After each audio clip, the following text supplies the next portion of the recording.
call this October meeting of Historic Preservation Commission to order. Could we have a roll call? Yes, certainly. Mark Gardner. Here. Candace Sullivan. Present. Jim Morrison. Here. Molly Bales. Here. Trip Ewer. Here. James Bisbee. Here. Gregory Rush. Here. Tim Thompson. Here. Richard Parsons. Here. We have a quorum. Thank you. The first order of business, we do not have the entirety of the consent agenda. It is unavailable, so I need a motion to remove that item from the agenda. So moved. Second. Moved and seconded to remove the consent agenda. All in favor, state aye. Aye. Opposed? So carried. Okay, I have some opening remarks.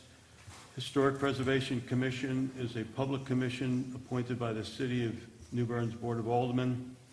It's responsible for preserving and safeguarding New Bern's locally designated historic districts, downtown and Riverside, based on U.S. Department of Interior guidelines, state statutes, city ordinances, and New Bern's historic guidelines. Two of the major tasks of HPC include approving applications for a certificate of appropriateness and preventing demolition of historic structures due to neglect. HPC holds a quasi-judicial hearing on an application for a certificate of appropriateness. The Commission hears sworn testimony and evidence provided by the applicant, by parties who receive notice of the hearing, and by others who can justify that they have relevant comments and standing. The Commission cannot consider comments based on personal likes or dislikes, hearsay, or personal opinion not backed up with facts related to specific historic guidelines. Likewise, commissioners shall refrain from stating personal opinion, personal likes or dislikes, or hearsay during the hearing. The Commission's decision on an application is based solely on testimony and evidence presented at a hearing that directly relates to the historic guidelines. If anyone is going to speak tonight, they need to be sworn in. So if you're going to speak, please come up to the podium.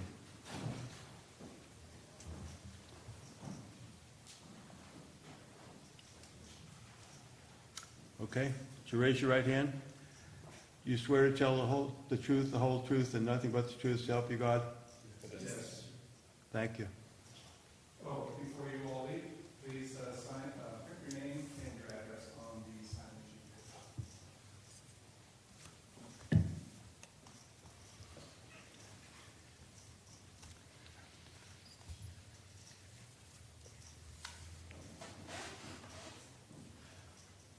While that is going on, I'm going to review the process that we'll use for applications. The HPC administrator will provide an overview of the application. The applicant representative or their representative can also present the application. Proponents and opponents of an application who receive notice of the hearing are allowed to present evidence. Rebuttal is allowed by the applicant and by proponents and opponents who receive notice. Others who can justify that they have relevant information and standing may be allowed to present evidence. The HPC administrator presents the staff findings and recommendations. The applicant or representative has an opportunity to make final comments on the application. The commissioners will discuss the evidence and may ask for clarification from the applicant or presenters. The chairman will call for a motion to approve or deny the application with stated findings of fact. The motion is discussed by the commission, and I will call for a vote on the motion by the commission. And with that, we're ready for the first application. I believe you wanted to state the various options for what can happen with the vote. I thought I did, but we can either deny it or approve an application with conditions. Those are the three choices that we have. Okay, so with that then, and let me just ask, are there any conflicts of interest among the commissioners with this particular application? for 407 Metcalf Street. 407 Metcalf. Seeing none, we're good. Okay. So this is the application form here. The property owners are Emil and Kimberly Wygode. And they have provided the information requested on the front of the application, on the back, indicating that they are the owners and they have signed it and dated. So this first image here is an aerial showing the location of the subject property, the location of the building itself, and the property lines. The second one is an expanded view of that aerial with the proposed fencing replacement shown here in yellow. And some street view images showing the property from the street view or from the eye level view. And we're basically talking in this picture on the top, the chain link fence is going to be removed and replaced. And in this view, the small wooden fence here will be removed and replaced.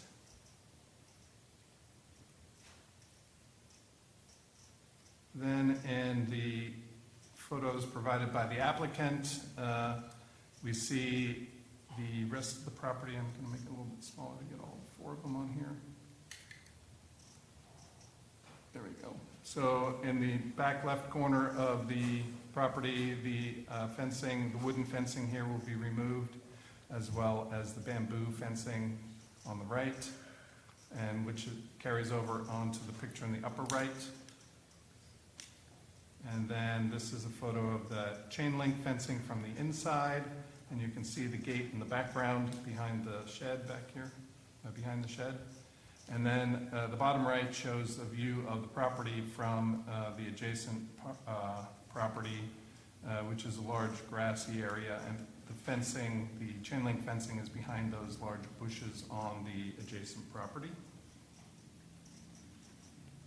The applicants provided a little sketch of the overall replacement, showing that the fence will be replaced out past the fence, the gate, which is shown here above the number 9 and is shown as 4 foot.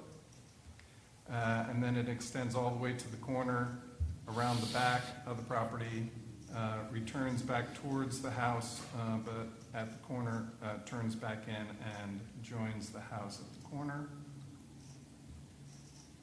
And this is a sample of what the type of fencing that they're looking to install,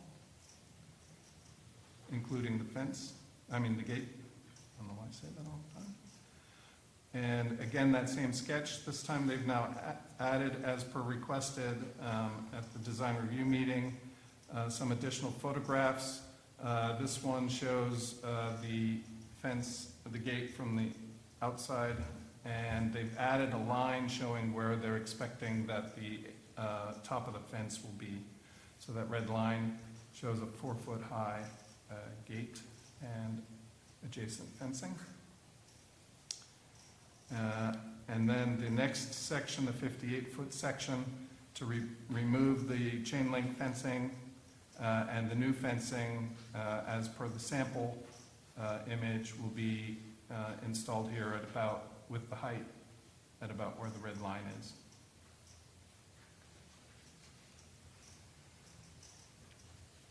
And then also from the outside of the existing fencing, so from the church's property side, looking back at the fence, the back left corner looks like this at the moment, and they're expecting that the new fencing would be slightly higher than it currently is. And so from the inside it would look like this with the red line here. It then takes the corner and follows that same height along the backside of the property. And now this is looking from the church side, or from the outside of the fence, showing that height of the fence slightly higher than it is now. And they've included another photo from the inside looking at that very same stretch of fencing, with again the red line. This is a photo showing the corner the back left corner from the outside, looking down at the top of the fence. And you see, for example, that the wooden fence is outside the masonry wall that's on the inside. And then the last stretch is here on the right-hand side of the backyard, and they're estimating the height of the fence on this photograph on the left, as well as the one on the upper right, and then on the lower right as well, and then as it returns back to the house. So, and those are all to be 6 feet, as shown with this detail here, 72 inches. And this is a shadow box pattern. So there's, if you can see in the plan view, there is a picket, so to say, on the front, and then a picket on the back, adjusted to this, fill the gap between the pickets in the front.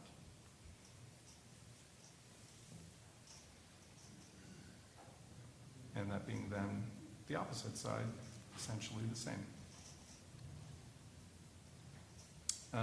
Here they're showing the type of wood that they're planning on using, but they will be pre-staining it in brown, I believe.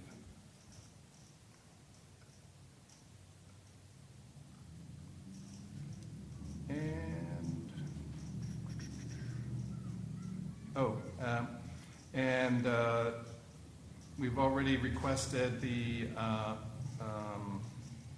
neighboring property to provide some input as to whether or not they are in favor or not in favor of the project, and they have indicated that they are in favor of the project.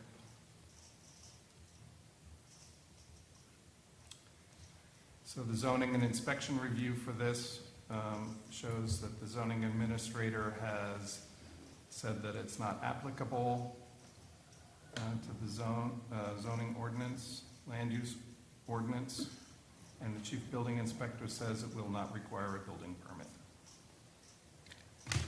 So other than that, then we're ready with our findings and recommendations. Okay. Would the applicant like to add anything to that? No, I think that was covered perfectly. The only, actually, the only addition that came up in a few weeks ago is the 6-foot height is based on the right corner, which is kind of the lowest point of the property. So it's it'll be level all the way across based on that right corner. Okay. So the right corner will be 6 feet, and then it'll be level. It's now showing on the screen. Yeah. Okay, thank you. Are there any notified proponents of this application present that want to speak? How about opponents? Seeing none. Anybody who wasn't notified who would like to speak? No? Okay. How about staff findings? Okay.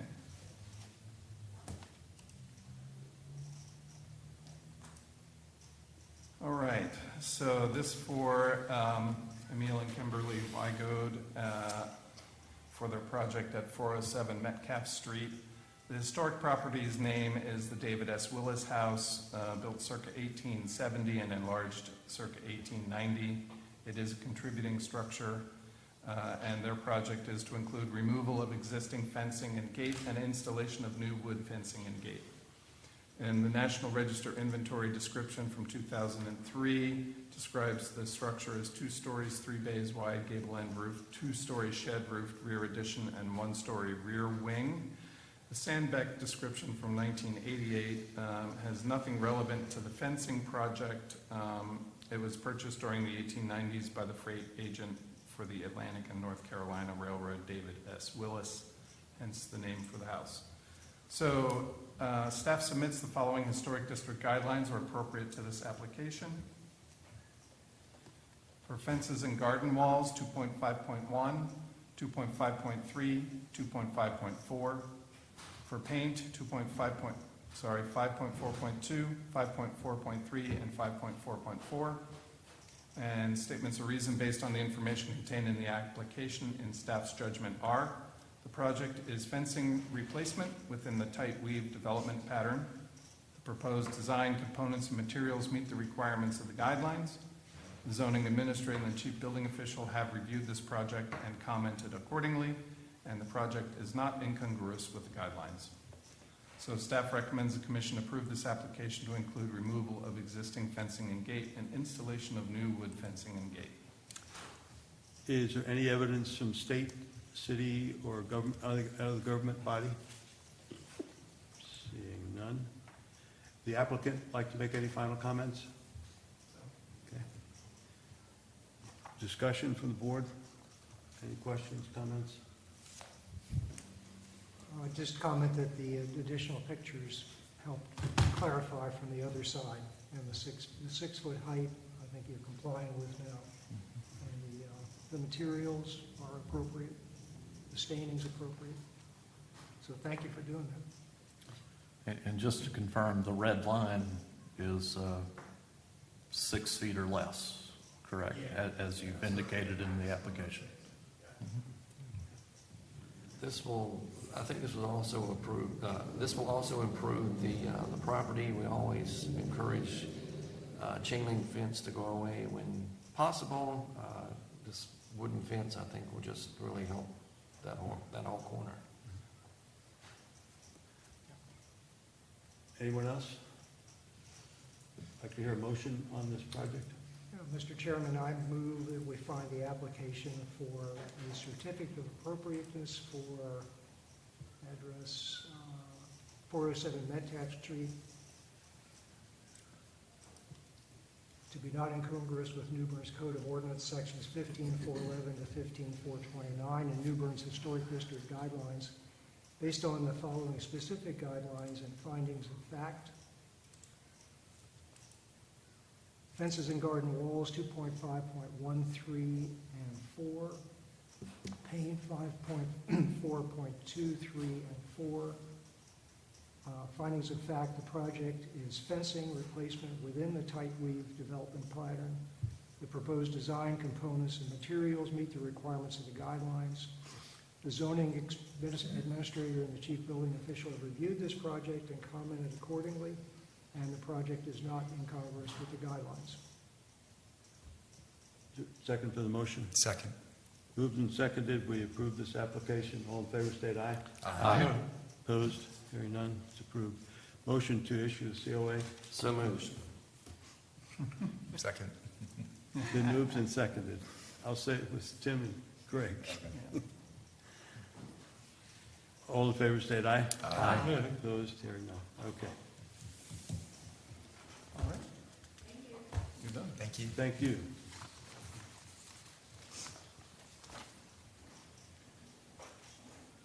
We ready for 221 Middle Street? Okay. Are there any conflicts of interest with this project? No. Okay. All right. So again, the application, and we see that the owner's name is Andy Schiff, and the applicant is Amy Perry. We have an owner's authorization for Amy to speak for the owner. That will show up momentarily. They have attached documents to address the issues on the front of the page and checked off various things on the back, and that Ms. Perry is acting on behalf of the owner and has signed the application and dated it.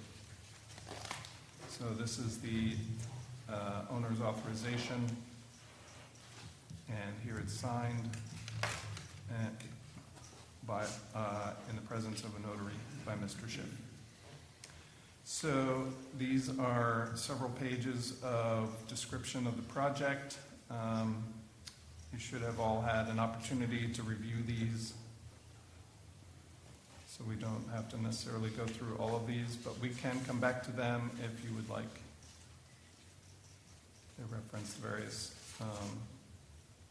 guidelines.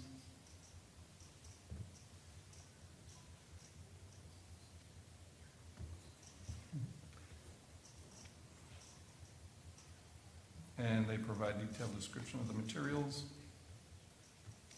and also a list of all the various attachments. And this was a previous letter authorizing Ms. Perry to represent Mr. Schiff. So we're talking about this building right here, and these are photos provided by the applicant. To note is, to the left is the current Cypress Hall restaurant. To the right is Magnolia, I think it's Blue Magnolia on the first Blue one. Magnolia, that's right. And two-story building with, and the building had been the antique shop downtown with the Elvis out front. And this is a close-up view of the top and the awning, current existing awning. And an even closer shot of the upper left window.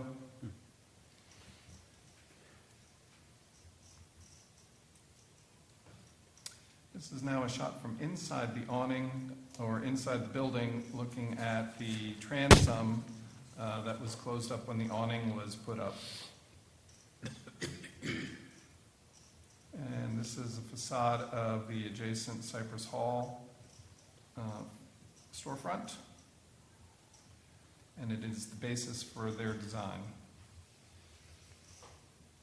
Again, another view of that, showing, of course, the opening windows.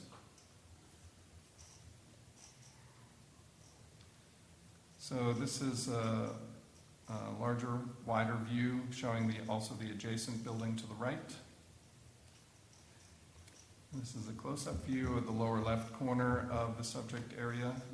You can see the Cypress Hall woodwork on the left, a gap for showing the original brick of the building, and then the more modern storefront beginning there on the left. And then we angles across to show the rest of the storefront close up. You can see some of the materials better than before, and this one again then back from the opposite direction. All right, I'll have to make this smaller. These are the architectural drawings, starting with elevations of the existing condition, showing the Cypress Hall building on the left, and then the subject building on the right with its canopy and the modern storefront. They also include a plan view of that storefront showing the angled wall and the double doors.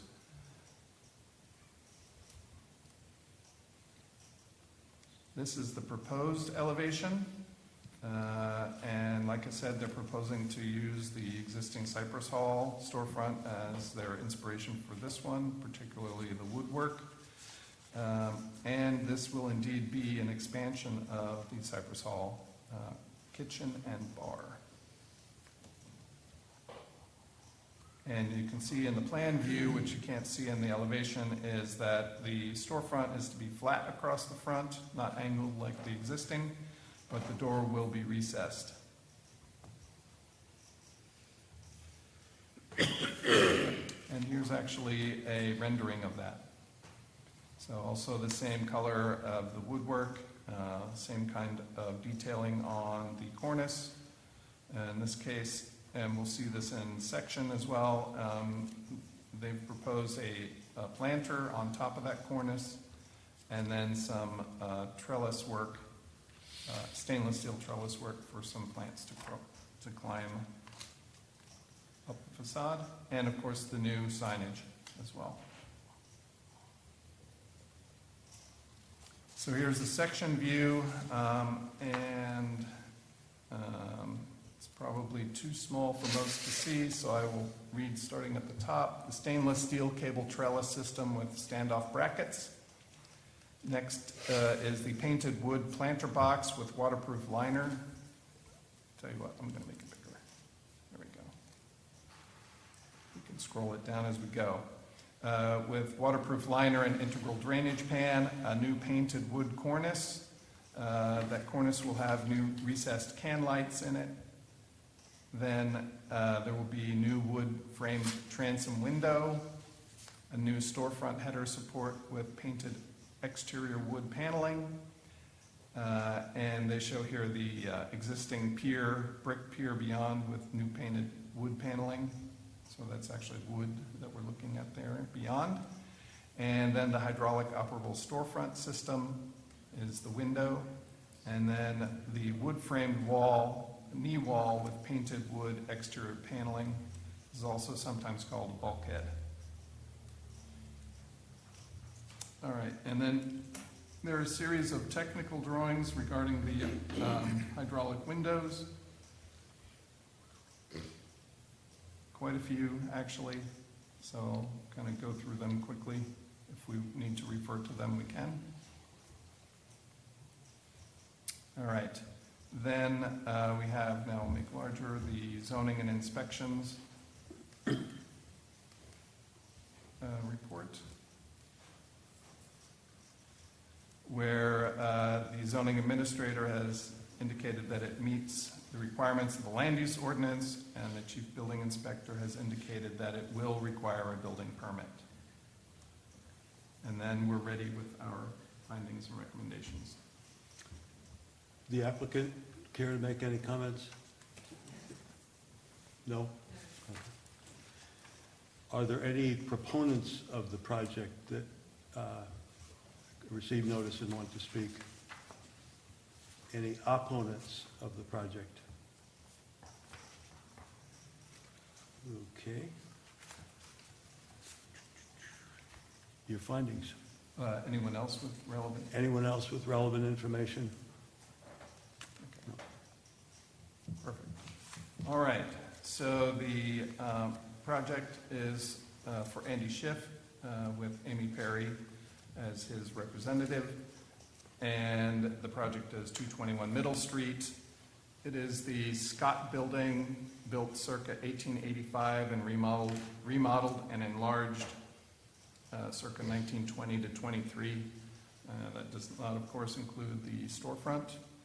It is a contributing structure. The project is to include a renovation of the front facade at the first floor and a new sign at the second floor.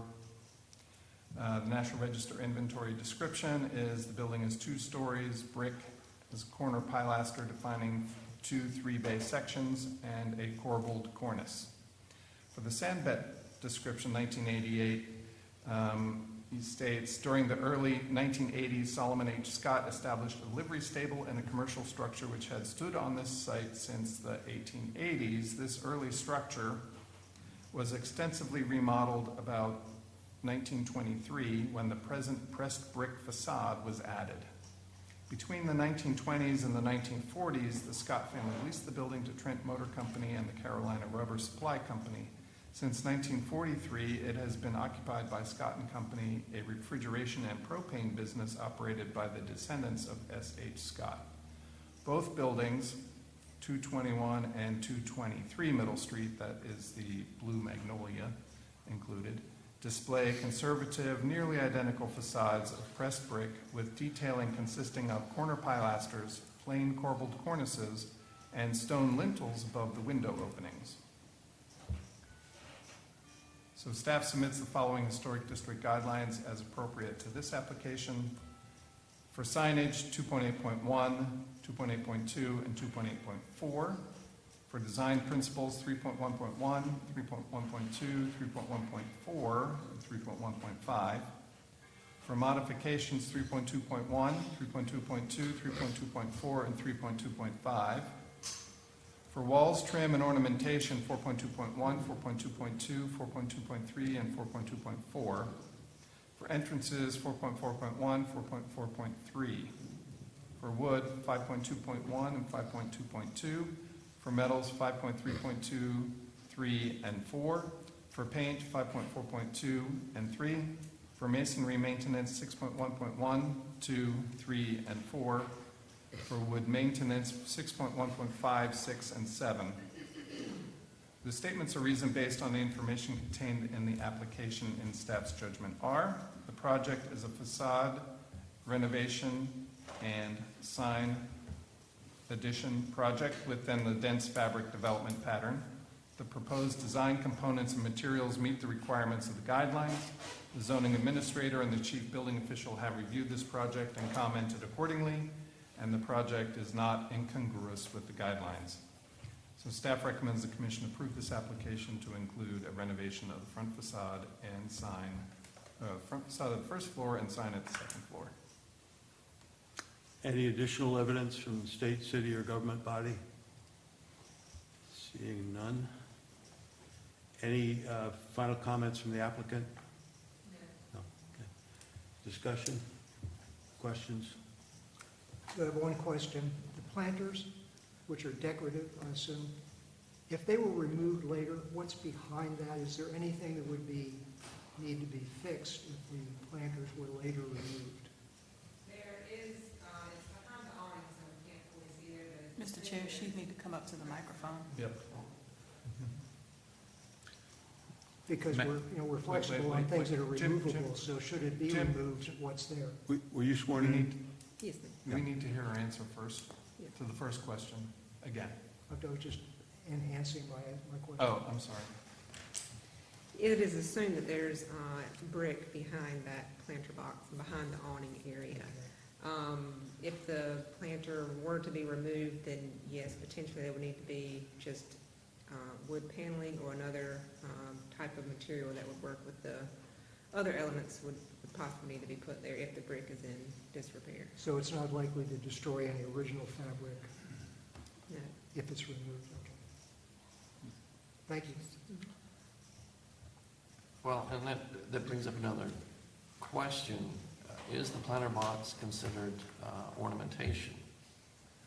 Because we've been very conservative as far as what we allow on the storefronts, on the buildings downtown, just to maintain, the original historic character. And I'm looking at 4.2.2. If the planter is considered ornamentation, it says it's not, 4.2.2 says it's not appropriate to introduce trim or ornamentation to a contributing structure without documentary evidence that such elements historically existed. So we have no evidence of any planters on any of the buildings in the downtown business district. So again, I'm asking the question, is this ornamentation? Is this something that we want to move forward with? One option would be to let the applicant remove the awning, see what we've got, see if the brickwork is damaged, and then come back for an amended request to do something different, planter or whatever. So, Yeah, had the same concerns, and that's why the question about removable, because if Right. it's removable and everything's still intact, it's less of an issue. yeah. Is it going in place of the awning? Is that where physically it's in place where the Correct. awning was? Correct. Can we see the elevation map on the screen? While you're bringing that up, may I ask, has there been any investigative work done behind the awning at this point? Not behind the awning area above where that transom window is, not yet. We had seen pictures, didn't we, from the inside? We could see up to where the transom was. Yep. But not above that. Trip, is this the elevation you wanted? That's fine. So from a construction standpoint, there's gonna be some type of seam that's gonna be visible on the brick. I definitely expect something like that, where the roof was attached with some fasteners or something. So I would expect there's some damage to show up when the roof is taken down. And there's flashing there too. So Yep. I'm sure there's.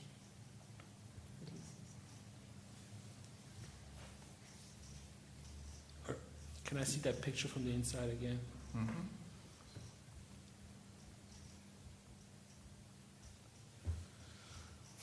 There we go, that one. There we go. I can make this larger. And of course.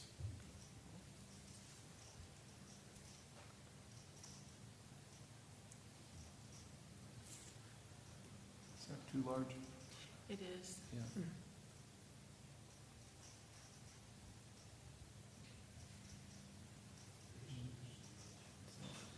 Can I see the one above again with the view from the outside that shows the awning?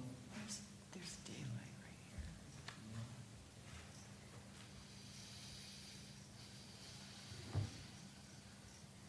Is This that the one's- front?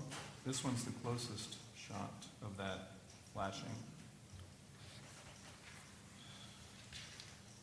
You want another photo? No, that's pretty good.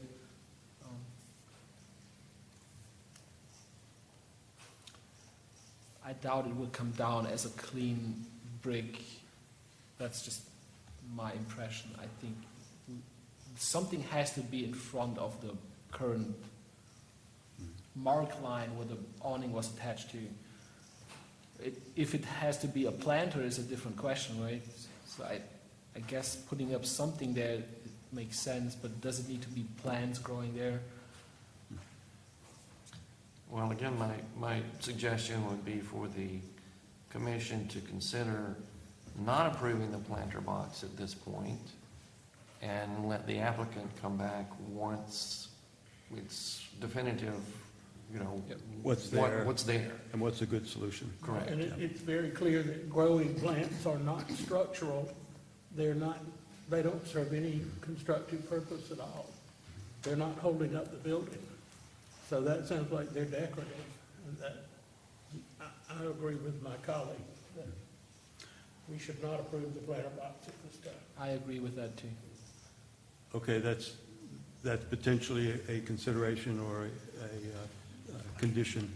Let's see if there are any other issues. Did I miss it? Are those windows being replaced in the, They are being repaired, repaired? correct? Yeah, the 6/6 windows. Yes. The transom is being exposed again. Well, it'll be rebuilt, so. I'm sorry? It'll be rebuilt, so the Right. existing wood structure of that transom will not remain, but it'll be rebuilt at the same head height. Okay. Other comments, concerns? I'm confused about the idea of coming back because I hear two different stories. I hear it's not structural and it's ornamentation, but then I hear it's,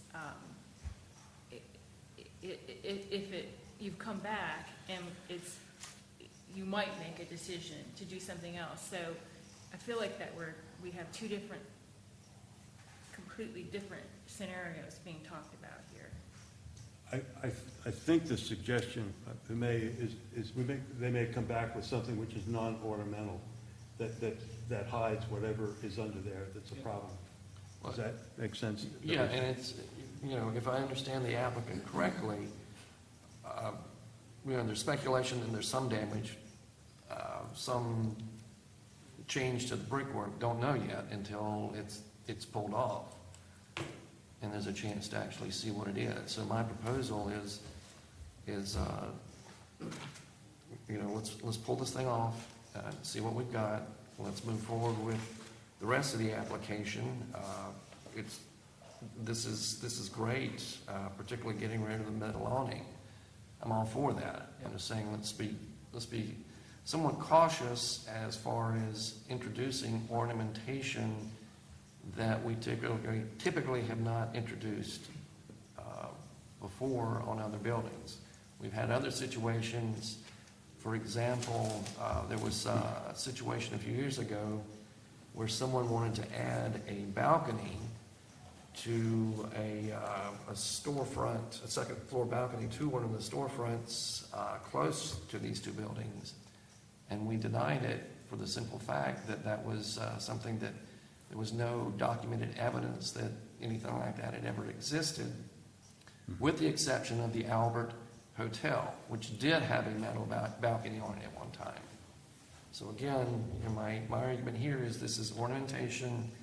We have a guideline that at least says be cautious about introducing ornamentation where there's no documented evidence. And I'm saying let's not do this right now. Let's come back once we have a chance to actually see what it looks like. Couldn't we It get may be completely fine. Who I knows? think 3.2.4 gets maybe to the question of finding out. And 3.2.4 says rebuild missing or insensitively altered design components based on documented evidence of the original configuration, and you really don't know what's back there. So if we could find that out, it can be. Mr. Chairman, I would like to read from the guidelines, number 1.1, the purpose of the New Bern Historic District Guidelines is to help preserve the historic character and architectural fabric of New Bern. And I think that some further investigation would give us the best chance at preserving as much historic fabric as we got. Couldn't we get on a slippery road with that ornamentation thing? What about can we get back to that, to the facade view? Like if we are saying the planters are ornamental, what about the side elements and the elements over the window? And then we could pull the whole trigger on all the ornamental parts on that whole facade.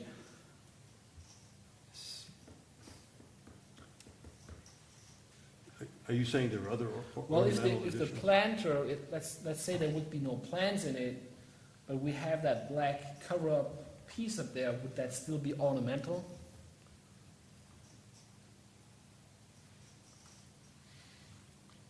Okay, In the eye of the beholder, I guess. it doesn't come through. Okay, let me try it again. If we say there would be no plants growing in that whole thing, is that then still a problem? I think the suggestion is to approve without the planner, with the expectation that investigation will take place of what the original material was under there. Is it stable? Can it be fixed? And come back with that as a solution, as opposed to an ornamental addition.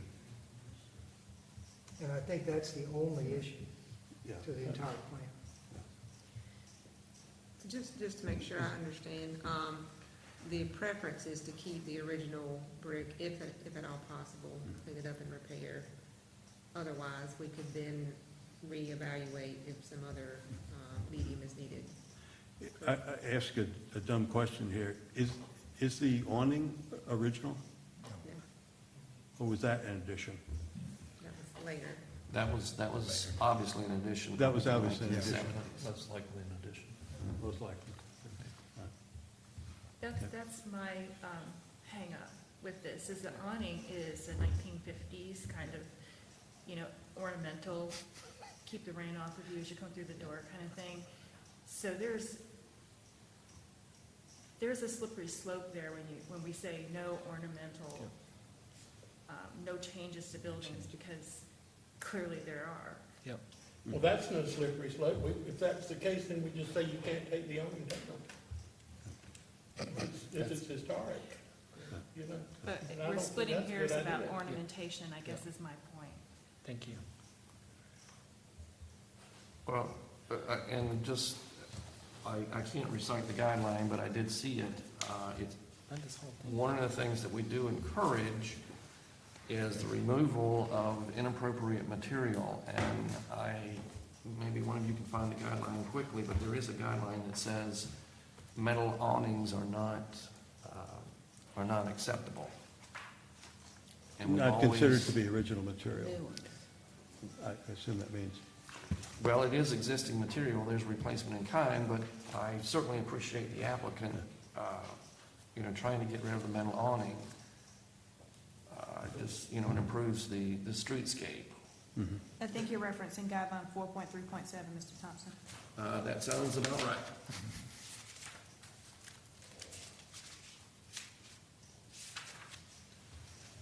Yes, 4.3.7. Question, is it possible to get photographic material from that building to see how it looked before it got the metal awning on it? I looked in John Green's book with the historic photos. There was no clear photo of that building where you could make anything out. There were some photos of the 200 block, but nothing where you could really see what it looked like. Peter's book, there's really no photo in there other than, I guess it was a 1980s photo that Peter made, you can see the metal awning on the building. In what year, I'm sorry? That, he probably took the photo in the 80s. Oh, in the 80s. Yes. But obviously, the building next to it, the Cypress Hall, got approval with the current form, and I would say there's not much difference in the ornamentalishness, whatever, on the whole design. So for me, this is the same design and the same style, so I don't see any, if that was not violating the guidelines, why should the other one do it? So there's no, I wasn't involved with that application, but I can tell you that there is no ornamentation. If we consider the planter ornamentation, there is no ornamentation on the existing cypress. That's what I was saying, if we don't make it a planter, but a cover-up piece for whatever. But we don't know whether a cover-up piece is needed. It may not even be needed. But they need to plan something. They pull the whole thing down and they want to get started. And there's a big black gap in the plan that, I don't know. Well, no matter what they find, an ornamental planter is not the appropriate way to cover up damage to the masonry. Could we make it conditional? Like if the masonry is damaged, we approve it as is? Yeah, someone can make that motion. What about The that? planner's not Can you acceptable. craft a motion? Unless, yeah. So the black facade is considered structural, are you telling me? But the planter is ornamental? I'm not following that, because that's also a facade. Well, the black stuff is the wall finish, and the planter is an ornament like Victorian knobs of gingerbread would be, or Italianate brackets. I clearly, I see it in my mind. Tim, can you craft a motion? Let me just ask, are there any other issues besides this one? I don't see any. Then let's craft a motion and see where we I sit. would say that I'm delighted with the way Cypress Hall, the existing building, looks now. Mhm. And the closer this building looks like that, the happier I will be, the more congruous I will feel like it is. Yeah. Tripp, do you want to, I'm sorry, Tim, take a cut at it. So we have heard the staff findings, is that correct? Yes. Okay. So, Mr. Chairman, you were asking for A motion on this application. All right. I move that we find the application for certificate of appropriateness for 221 Middle Street to be not incongruous with New Bern's Code of Ordinance, sections 15-411 to 15-429, and New Bern's Historic District Guidelines, based on the following specific guidelines and findings of fact. So the guidelines that apply, 2.8.1, 2.8.2, 2.8.4, under design principles, 3.1.1, 3.1.2, 3.1.4, 3.1.5, modifications, 3.2.1, 3.2.2, 3.2.4, 3.2.5, walls, trim and ornamentation, 4.2.1, 4.2.2, 4.2.3, 4.2.4. I would like to add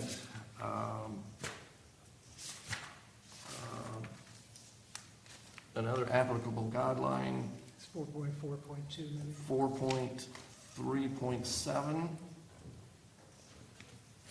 concerning awnings. Entrances, 4.4.1, 4.4.3, wood, 5.2.1, 5.2.2, metals, 5.3.2, 5.3.3, 5.3.4, paint, 5.4.2, 5.4.3, masonry maintenance, 6.1.1, 6.1.2, 6.1.3, 6.1.4, wood maintenance, 6.1.5, 6.1.6, 6.1.7. Commissioner Parsons, you mentioned a guideline that I'd like to add to this, It's which was 1.1. guideline 1.1. 4.4.2 has the architectural ornamentation. Correct. 4.4.2, which I believe is already in here. No, it's not. 4.4.2.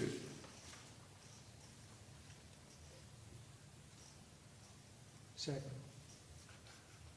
So based on that, Statements of fact. findings of fact, the project is a facade renovation with dense fabric development pattern.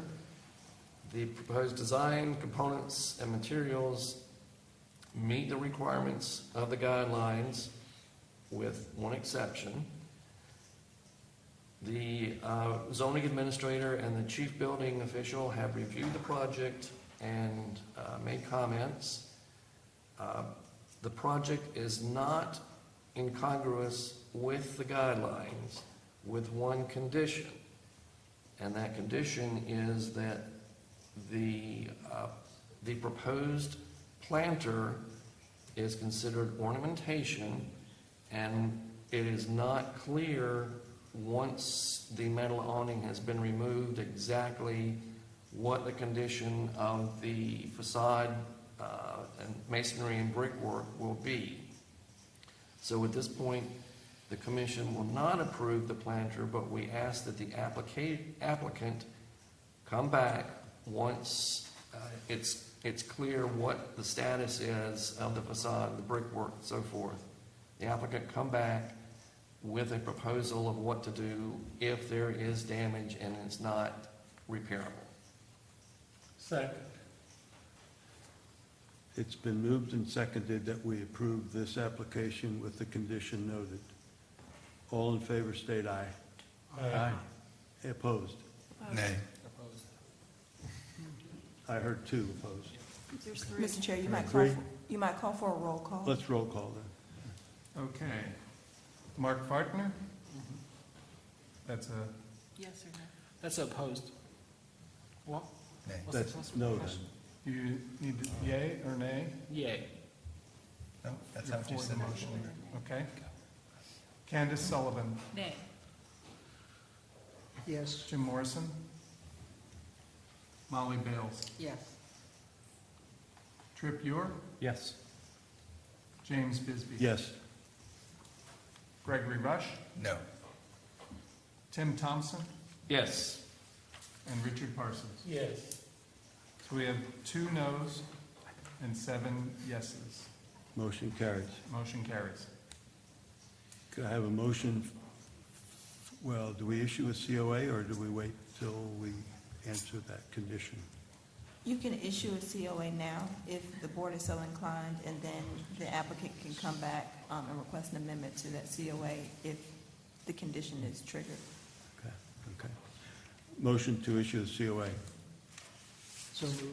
Second. Moved and seconded, we issue the COA. All in favor state aye. Aye. Opposed? Okay, carries. And do you understand, I think I have a question yet. So just to understand the intent, if the brick is not damaged and can remain, we do not need to come back and the brick needs to be repaired? if the underlying material is undamaged and acceptable, just notify Matt, I guess, or do you need to come back with an amendment for that, or? Well, we haven't approved the planter, so, Yeah, I mean, if the applicant will know once the awning is removed, Yeah. okay, is it repairable? Do we need to do something different? yeah. And if it's something different, the first step is to talk with Matt, and Come back and We'll come back as inform an Matt what the answer to that. Are you Yes. going to repair or restore the original material, what you plan to do? But just not a planter, correct? But it's Correct. not a planter. yeah, So a planter is out regardless. right. Well, let's not say the planner is out regardless. The planner is not in play right now. Okay. If it's damaged and you come back with an amendment to do something with the area that can't be fixed, then yes, we'll consider that again. Okay, Okay, thank you. you got it.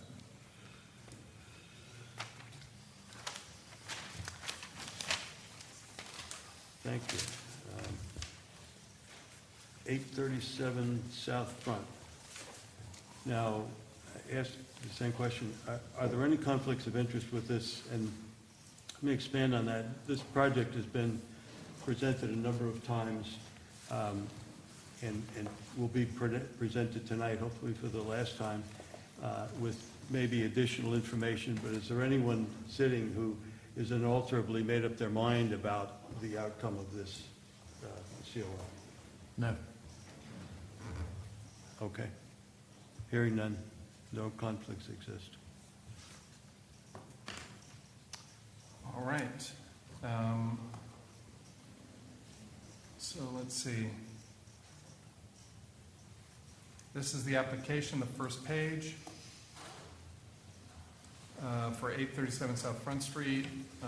This is for Trent Court, and only a portion thereof that is now labeled as Area A. The property owner on the form is listed as Tiffany Askew. Tiffany Askew was the executive director of the Housing Authority. She is no longer in that position. The Housing Authority now has an interim executive director, and that happens to be Mr. Reginald Barner.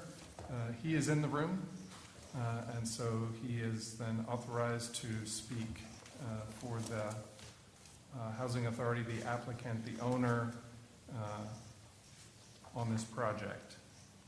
So they have provided information on this first page, and it actually continues on an addition, and it's on an additional page, and they provided a site plan, and they are the owner. And this was Tiffany's signature with her date at the original submission of this application. The application, so this is the additional page that explains the various parts of the project.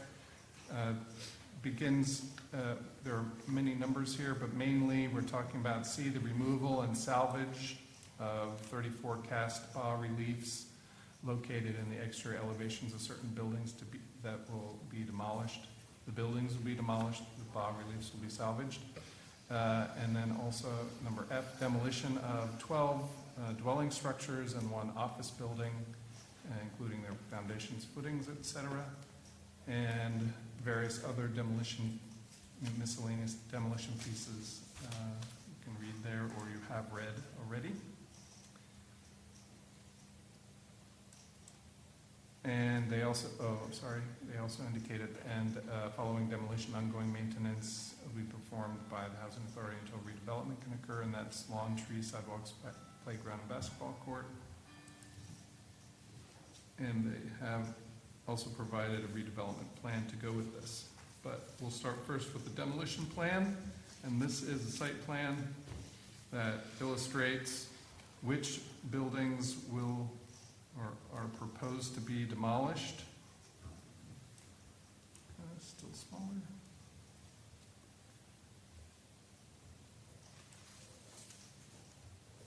Okay, all right.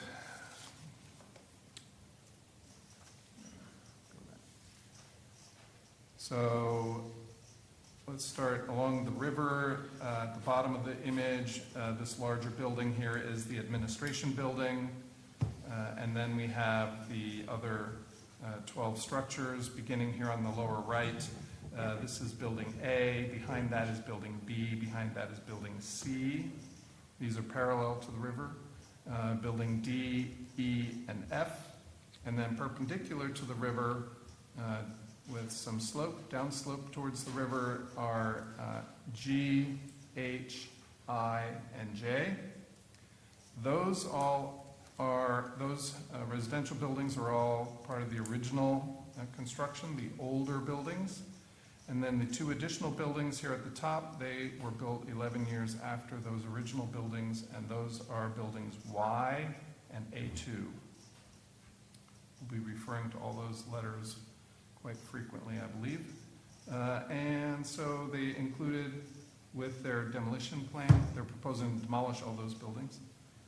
With the demolition plan, a redevelopment plan which shows they will be leaving the existing parking lot at the administration building, the existing basketball court, and the existing playground. They'll be leaving the existing streets as they are. They'll be taking out all of the sidewalks adjacent to the residential buildings and the administration building. They will be adding some trails through the open space area here at the bottom, and they will be adding these brick panels along some of those trails. They indicate one here, but they show several along that trail.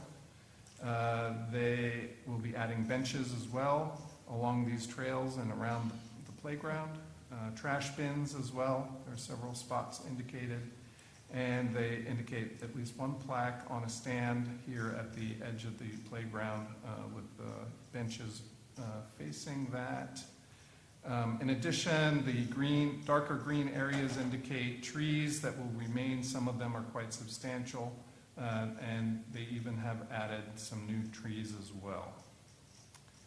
So that is essentially their redevelopment for this phase A, or area A, sorry. They've included some construction drawings for these. This is a section through the brick panel showing how the bas-reliefs are attached in those brick panels. Show a picture of the bench and also how the bench would be arranged with a trash can and a space for a wheelchair next to that. Okay, so now we're going to go to many pictures of the various buildings. Start with the administration building. And here we have the front of the building from the street. And you can see it's also up on several steps, takes several steps to get to the first floor, relevant for flooding. And here we have, this building also has some of these bas-reliefs as well. These are photographs that were provided by the applicant as part of their documentation requirement for the project. This is now a closer-up view of the front door. Closer-up view of the one bas-relief. Here is a side view or rear view of the administration building. You can see there's even different materials on the side of the building. They've provided photographs of the roof and the roofing and the mechanical equipment on the roof. And these are just excerpts of the several hundred photographs. We didn't want to show you guys several hundred photographs tonight, so picked a representative sample. This is a photo of the entryway into the administration building. And one of the rooms on that building only has one floor. Here you can see where the flood waters had risen to this sill height, essentially, and the switch height, as evidenced by the mold that's now growing beneath that line. Here's another photo with another bit of mold on the right.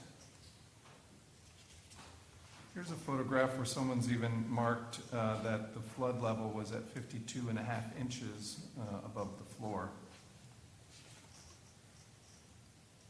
And another room with showing the mold line, the water line and mold line. There's another one which also states the water level at 54 inches.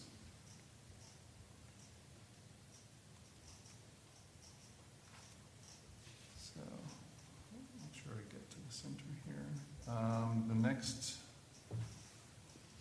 image is in the crawl space under the floor, indicates some rusting of the structure, the structural elements that are holding up the floor and supporting the floor, as well as the corrugated metal pan that is used to pour the concrete into and support the floor as well. You can see some significant deterioration there. That was the administration building. Now for building A, which is across the street from the administration building parking lot here, and is facing the river. That one that was in the lower right of the plan. All the buildings have letters on them to identify them.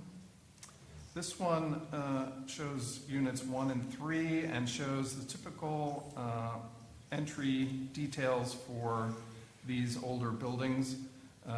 The entrance roof here is a cantilevered roof. Notice there are no columns here. They're fully supported with a cantilever. The front edge is a wavy edge pattern. The entranceways all have these bas reliefs across their front door entranceways. And even on the end units, this being number 2, also has a cantilevered roof with the curvy edges. This is now units 4 and 5, same thing. So that's the typical front entrance for the older buildings. On the back, the treatment is quite different. The roofs have a typical hip roof construction supported by wood brackets on both sides. And you can see there are no bas reliefs over the entrances, very different window fenestration pattern, and they've allowed themselves to put the mechanical units along the back of this, as well as surface-mounted utilities. To note here, we first see the roofing, and one of the other features of this is the semicircular roof vent, or attic vent, and then the chimneys are used as vent stacks for the various pieces of equipment and ventilation for the property, or for these buildings. This being a full-size end view for building A, unit 10. This one has the same flat cantilevered roof, now has a window over the doorway. But now you see for the first time the corner wraparound windows. You can see there is no column at the corner, again using cantilevers at the corner to support the roof, or in this case below. This is also a wraparound here below, a cantilever for the floor above that window.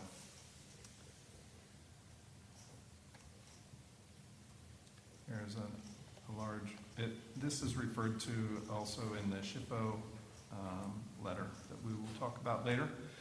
Now we have for this building we have some views of the interior, and so we'll go through a few of those, this being the front door out towards the front street that faces the river.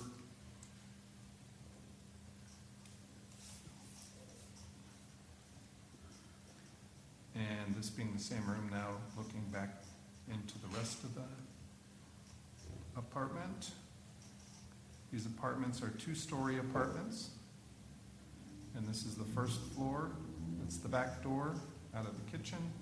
This may be a different kitchen, but same building. Also a different back door, but the same building, or different apartment for the back door, the same building. And in some cases, the stairway is aligned with the front door, with the door. So going upstairs, the bathrooms in some of the units. It's a different tub than the last one. This is another bathroom. There's some photographs of some of the mechanical units. And this this would be an upstairs bedroom, evidenced by the top of the stairway here. See the conditions quite different for these. For building B, they provided the exterior photographs, this being the front, as you can tell by the bas-reliefs and the cantilever roofs. A little closer up, same kind of thing as the last building. The back, again, similar to building A. And now an interior view of one of the units from building B, that being the front door. This is the same room, different angle. This is the kitchen of that same unit. You can see the pink on the right. So we're looking from the front room into the kitchen. The lower cabinets have been removed, apparently. There's a picture of that from the opposite angle. There's another unit without the wallpaper, and the kitchen for that unit. That's the water heater there. This is an upstairs bedroom and an upstairs bathroom, and the downstairs electrical panel at the back door. Apparently servicing about 8 different units. Then they also provided photos for the crawl space, and this is the access way to the crawl space. The metal panel has been lifted here.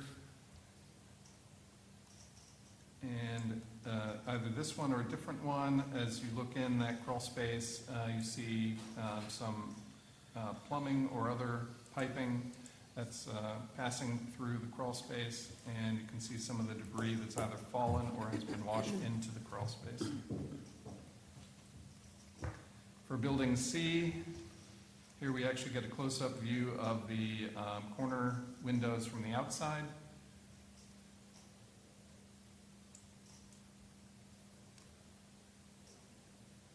And then several of the bas-reliefs.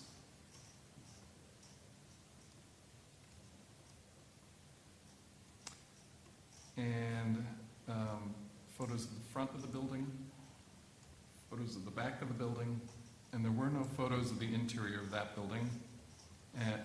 And actually, there were no more photos of the interiors of the rest of any of the buildings. For building D, we see the front. So we may be able to go a little quicker here. For building E, again, the front and the back.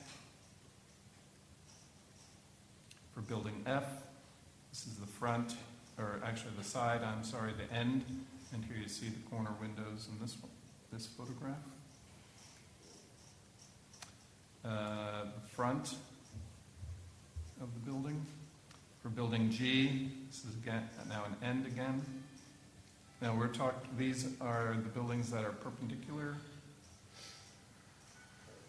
Yes, building G is now perpendicular, and so we're looking towards the river. You can see the playground in the background. And as the building nears the river, the slope gets lower, and so they had to construct this with a step down for each of these 4 buildings. And this being the backside, as evidenced by the doorway roofs. Here is an entrance on the end, and this is actually on the river side of this building. Building H. This is the front now. And these fronts then were facing each other. So there were 4 buildings, 2 facing each other, and then the other 2 facing each other.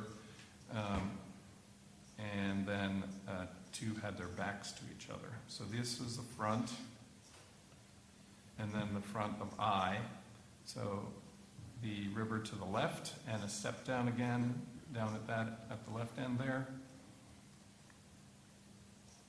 And this is now the back of building I, with the step down on this right side, so the river is to the right. Building J, this is the upper end of Building J on the left. This is the front. This front now is facing the street that is along the periphery of Trent Court, the actual street that leads down to the river. And that is the lower end, the right end of the front of this building. J. This one has a somewhat unique end unit here, a single door with a cantilevered roof that did not have a support for the cantilever at the corner, and so it has the one single column. This is then the back side of Building J, the river to the left. The step up is right here off the edge of the photograph.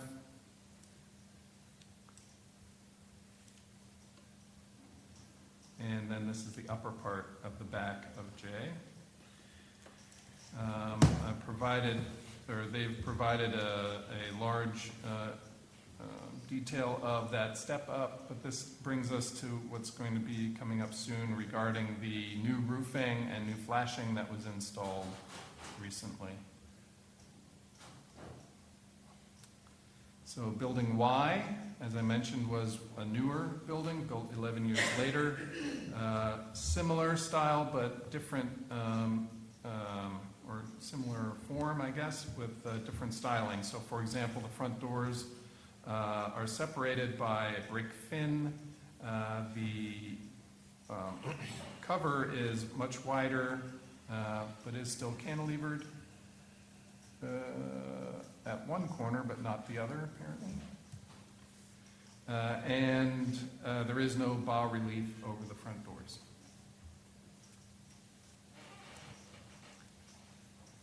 This is the right side of that building, and you'll see here, these two buildings have an extra mechanical room added on the end with a large chimney, and so that eliminated all of the individual chimneys that were along the ridge of the older ones.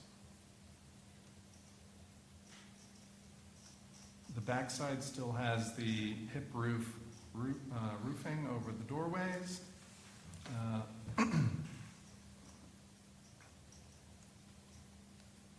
And this being the right side. And you can see there's not nearly as much surface-mounted utilities.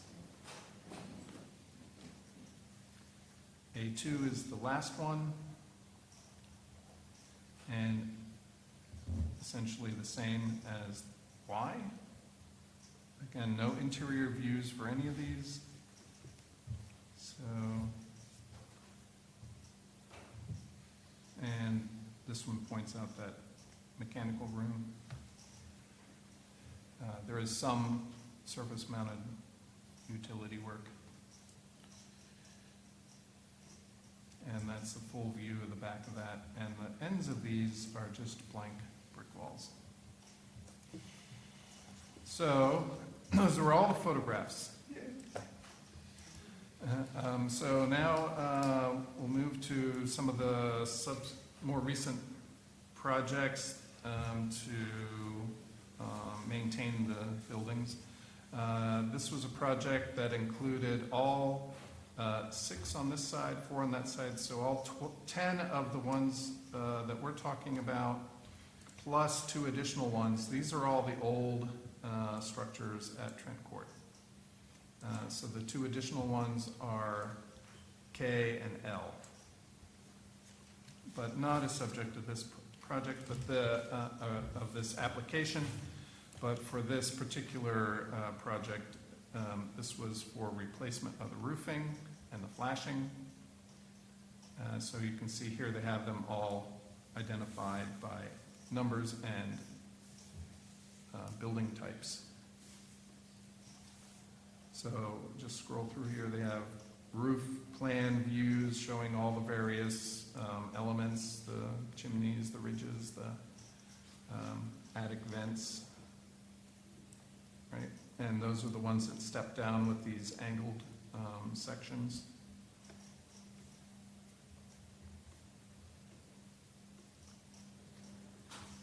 And here are the details showing all the various flashing and roof edging details to complete that project.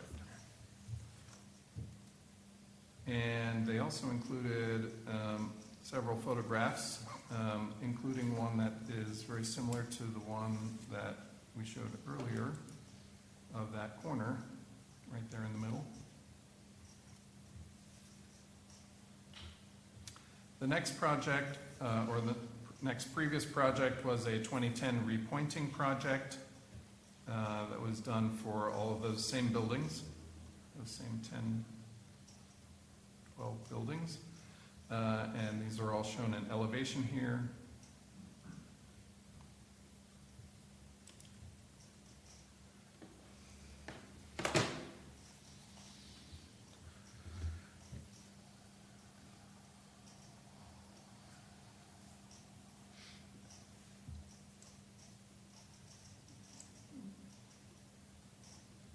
So many buildings. All right, and then even included the administration building.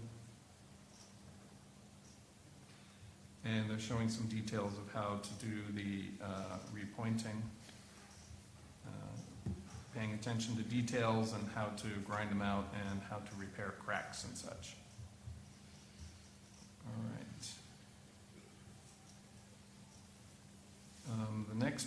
The next project, also the same year, was an HVAC retrofit. So they replaced many, or almost all, of the furnaces and duct and venting for each of those also those same buildings again, but also at Craven Terrace at the same time. But those from Craven Terrace have been excerpted from these sets of plans. But here you can see all the floor plans for all the various types of units. Go through them more quickly. And then here they identify the equipment to be switched out, the ductwork and the vents. All right, and some details regarding that. Okay, so those were all essentially representative of the documents provided by the applicant as documentation of the existing buildings. So next was a requirement in our process to establish whether or not the building is a building that's on the state's list of structures of statewide importance. This is the email that accompanied the list, and this is the list, and it is one page with 10 buildings on it. There are 10 buildings listed as of statewide importance in the entire state, none of which are in New Bern. So obviously this project is not on there. Then the HPC also requested, as part of their process, a letter describing the exterior and interior of the buildings from the State Historic Preservation Office, also known as SHPO. And this is the letter that they provided. And the first paragraph is the introductory information. The second paragraph describes how the public housing Trent Court is a contributing resource to the National Register listed New Bern Historic District and the New Bern Local Historic District. In 2018, several of the buildings were affected by floodwaters from Hurricane Florence.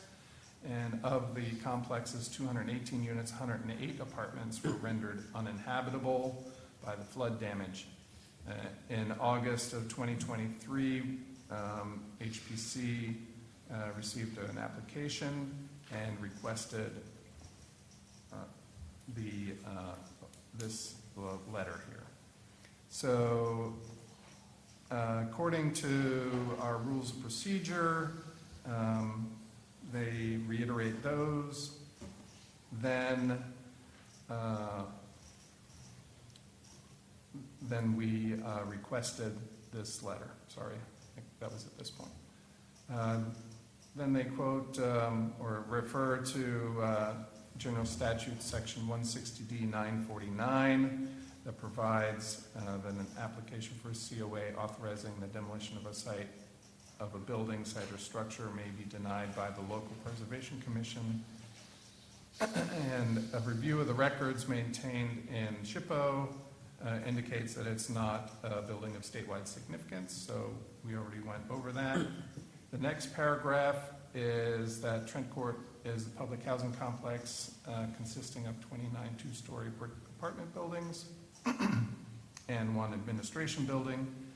They explain that several of them were constructed in 1940 and 1941, and then the other new ones were built in 1952. They describe the layout of the entire Trent Court as a campus, was intended to be a campus-like complex designed by notable Kinston architects A. Mitchell Wooten and John J. Rowland. They reiterate that it is a contributing resource and how it became part of the National Register Historic District. Trent Court then, the next paragraph, the next Trent Court is one of two public housing projects constructed by the New Bern Housing Authority using federal funds during the Great Depression. The New Bern Housing Authority was created in 1939 to address the city's lack of safe and affordable housing. Using funds from the Project Works Administration intended for slum clearance and low-cost housing, the Housing Authority constructed the two public housing projects during the early 1940s. Trent Court served white residents, and Craven Terrace, located south of Cedar Street between Miller and Roundtree Streets, housed black residents. Constructed during a period in which slum clearance and the importance of sanitary and affordable housing was gaining national attention, Trent Court is historically significant as one of the city's early efforts to eliminate substandard housing and alleviate the growing need for safe, low-income housing for its residents. The next paragraph describes its architectural significance as an intact example of a Depression-era public housing complex designed by notable Kinston architect A. Mitchell Wooten and his associate John J. Rowland. Wooten is a well-known local architect. His firm, Mitchell Wooten and Associates, designed residences, government buildings, and public housing complexes throughout eastern North Carolina and Virginia. His early work reflected the popular colonial revival style, but his later commissions, including Trent Court, combined the Art Moderne and international styles with more traditional forms. At Trent Court, the hip roof form, brick exterior, broad brick chimneys, and arched louvered vents exhibited by the apartment building reflect the colonial revival style, while the utilitarian design, cantilevered flat roof hoods over the entries, and corner windows are more indicative of Wooten's modern influences.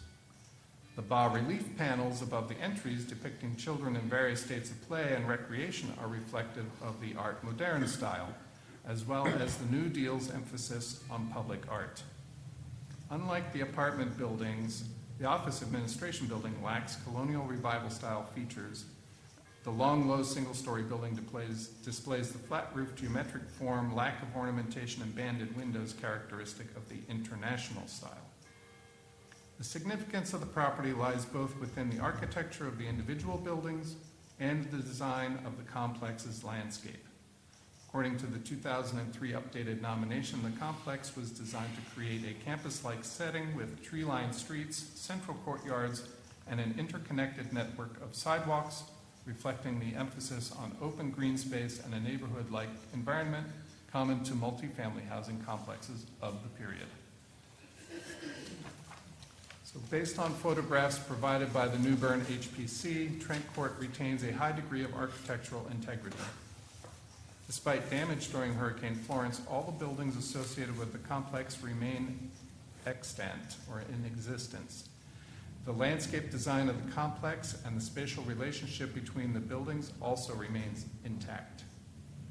Windows throughout the complex have been replaced, and the interior of the buildings in Area A were damaged by floodwaters. However, the floor plans remain unchanged, and the interiors appear to retain some original materials. Overall, Trent Court retains the character-defining design and landscape features necessary to communicate its history and architectural significance as one of 2 government-funded public housing projects designed by Mitchell Wooten and John Rowland for the New Bern Housing Authority during the Depression era. So the North Carolina SHPO believes that Trent Court retains sufficient integrity to remain a contributing structure to the National Register listed New Bern Historic District and the New Bern Local Historic District.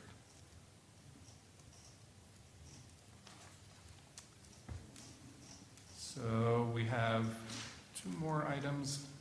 One is the zoning and inspection review for this project, and the zoning administrator has stated that it meets the requirements of the land use ordinance, comment being no buildings are proposed at this time. And the chief building inspector has indicated that the proposed project will require a building permit, and also notes that demolition permits are required. And then our last item is that the chief building inspector has provided a letter summarizing his review of the ability for or not for the HPC members to access the building or the buildings, and he indicates the 13 buildings located at 837 South Front Street and Trent Court Area A being proposed for demolition are deteriorated and unsafe for entry due to the hazardous conditions that exist from the substantial flooding that occurred during Hurricane Florence in September 2018. I reviewed photographs of the aforementioned buildings and have determined that these buildings are unsafe for the Commission to visit due to the dilapidated interior environment, potential exposure to mold, and the possibility of structural deficiencies. He then also added, since he is also the city's floodplain manager, these structures are all located in an AE flood zone with a base flood elevation of 9 feet. These structures were determined to be substantially damaged, which means that when repaired, they must comply with the standards for new construction. The lowest finished floor must be elevated to above the BFE plus 2 feet. And Mr. Boswell is here today if you would like to talk to him about these issues. I would also like to call Mr. Boswell forward.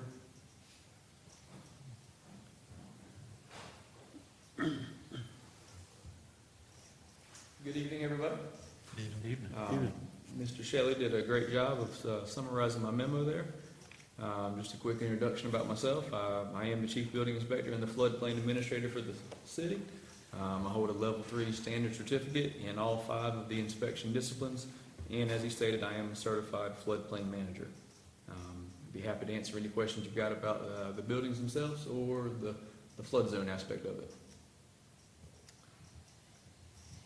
I would like to ask one thing that will clarify some questions in the future, and that is with the understanding that the buildings are in the flood zone, AE flood zone, and could you describe what the limitations are for reuse of those buildings as they are? Well, so the only things that are permitted to be below the base flood elevation are parking, storage, and building access. So because these structures were determined to be substantially damaged, which that means that the cost of repairs was compared to the value of the structures, and if that's more than 50%, they are determined to be substantially damaged. So again, if these buildings were to be repaired, the lowest finished floor would have to be elevated above base flood elevation plus 2 foot of freeboard, so above 11 feet. Not 11 feet off the ground, but 11 feet from zero. So would that allow uses on the second level? Potentially. Okay. So the current BFE is 9 feet? Yes, sir. And the usage again was building storage, you said? Building access, What does that mean? so Building- parking, building access, and storage are the only three things that are permitted below BFE. What is building access? Like a set of, a little foyer to access the second floor. A small little area, probably the bottom of a set of stairs, to access something on a higher floor. And then just storage of something? Yeah, just cold, dark storage, really. Okay. I don't think we have any other questions, but if you remain here for our main I discussion. do have one, did look into the development plan. One of the options is dry flood proofing. How would that work with a building that's substantially damaged? So dry flood proofing is not allowed on a residential structure. Okay. Do we have any evidence about what the elevation of the second floor of these buildings are? I do not know. I believe we have evidence what the elevation of the first floor is, correct? Yeah, so the closest, my office does not have an elevation certificate for these buildings.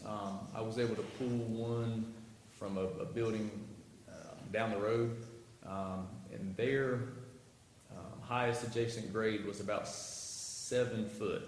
So, again, assuming everything's fairly flat out there, I would say the ground level is about 7 foot. So, 11 foot would be 5 more feet would have to go up. Yeah, 4, I'm sorry, 4. Okay, thank you. Yes, sir, thank you. I have one more question. So if it was 11 feet or additional 7 and 4, access to those buildings, they would definitely be very difficult for people to access it due to the height. Yes, sir. It would have to have elevators or ramps or something, Correct. and that's an additional expense. Correct. And another, excuse me, but you also say comply with the standards. Does that include electrical, everything has to go? Correct. to current Everything would code? have to meet all the standards for new Current construction. code. Yes, sir. Thank you. So you're saying you don't have an elevation start for I this particular? have, no, ma'am, I have not seen an elevation certificate for those buildings. I observed that there are contour lines on the demolition, on the plan that shows the existing buildings. So the demolition, the contour lines are there. And, but that doesn't help about how high the second floor is in developing that. So I'm out. I'm done.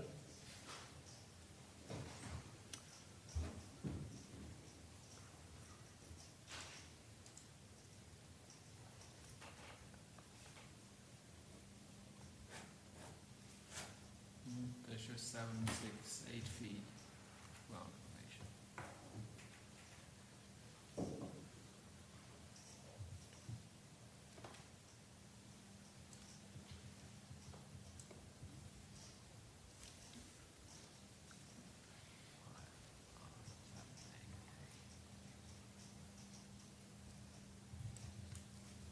Is there a Okay. question there? No, I'm done. I just Okay, I'm observed. sorry. Thank you. Matt, did you have something else? Nope, that concludes the staff's presentation. Okay. Are there any, is there any comments from the owner? Absolutely. Good evening. Thank you all for giving us an opportunity again to come back before you. I think Matt laid out what our application has been and continues to be as we've presented to you all before.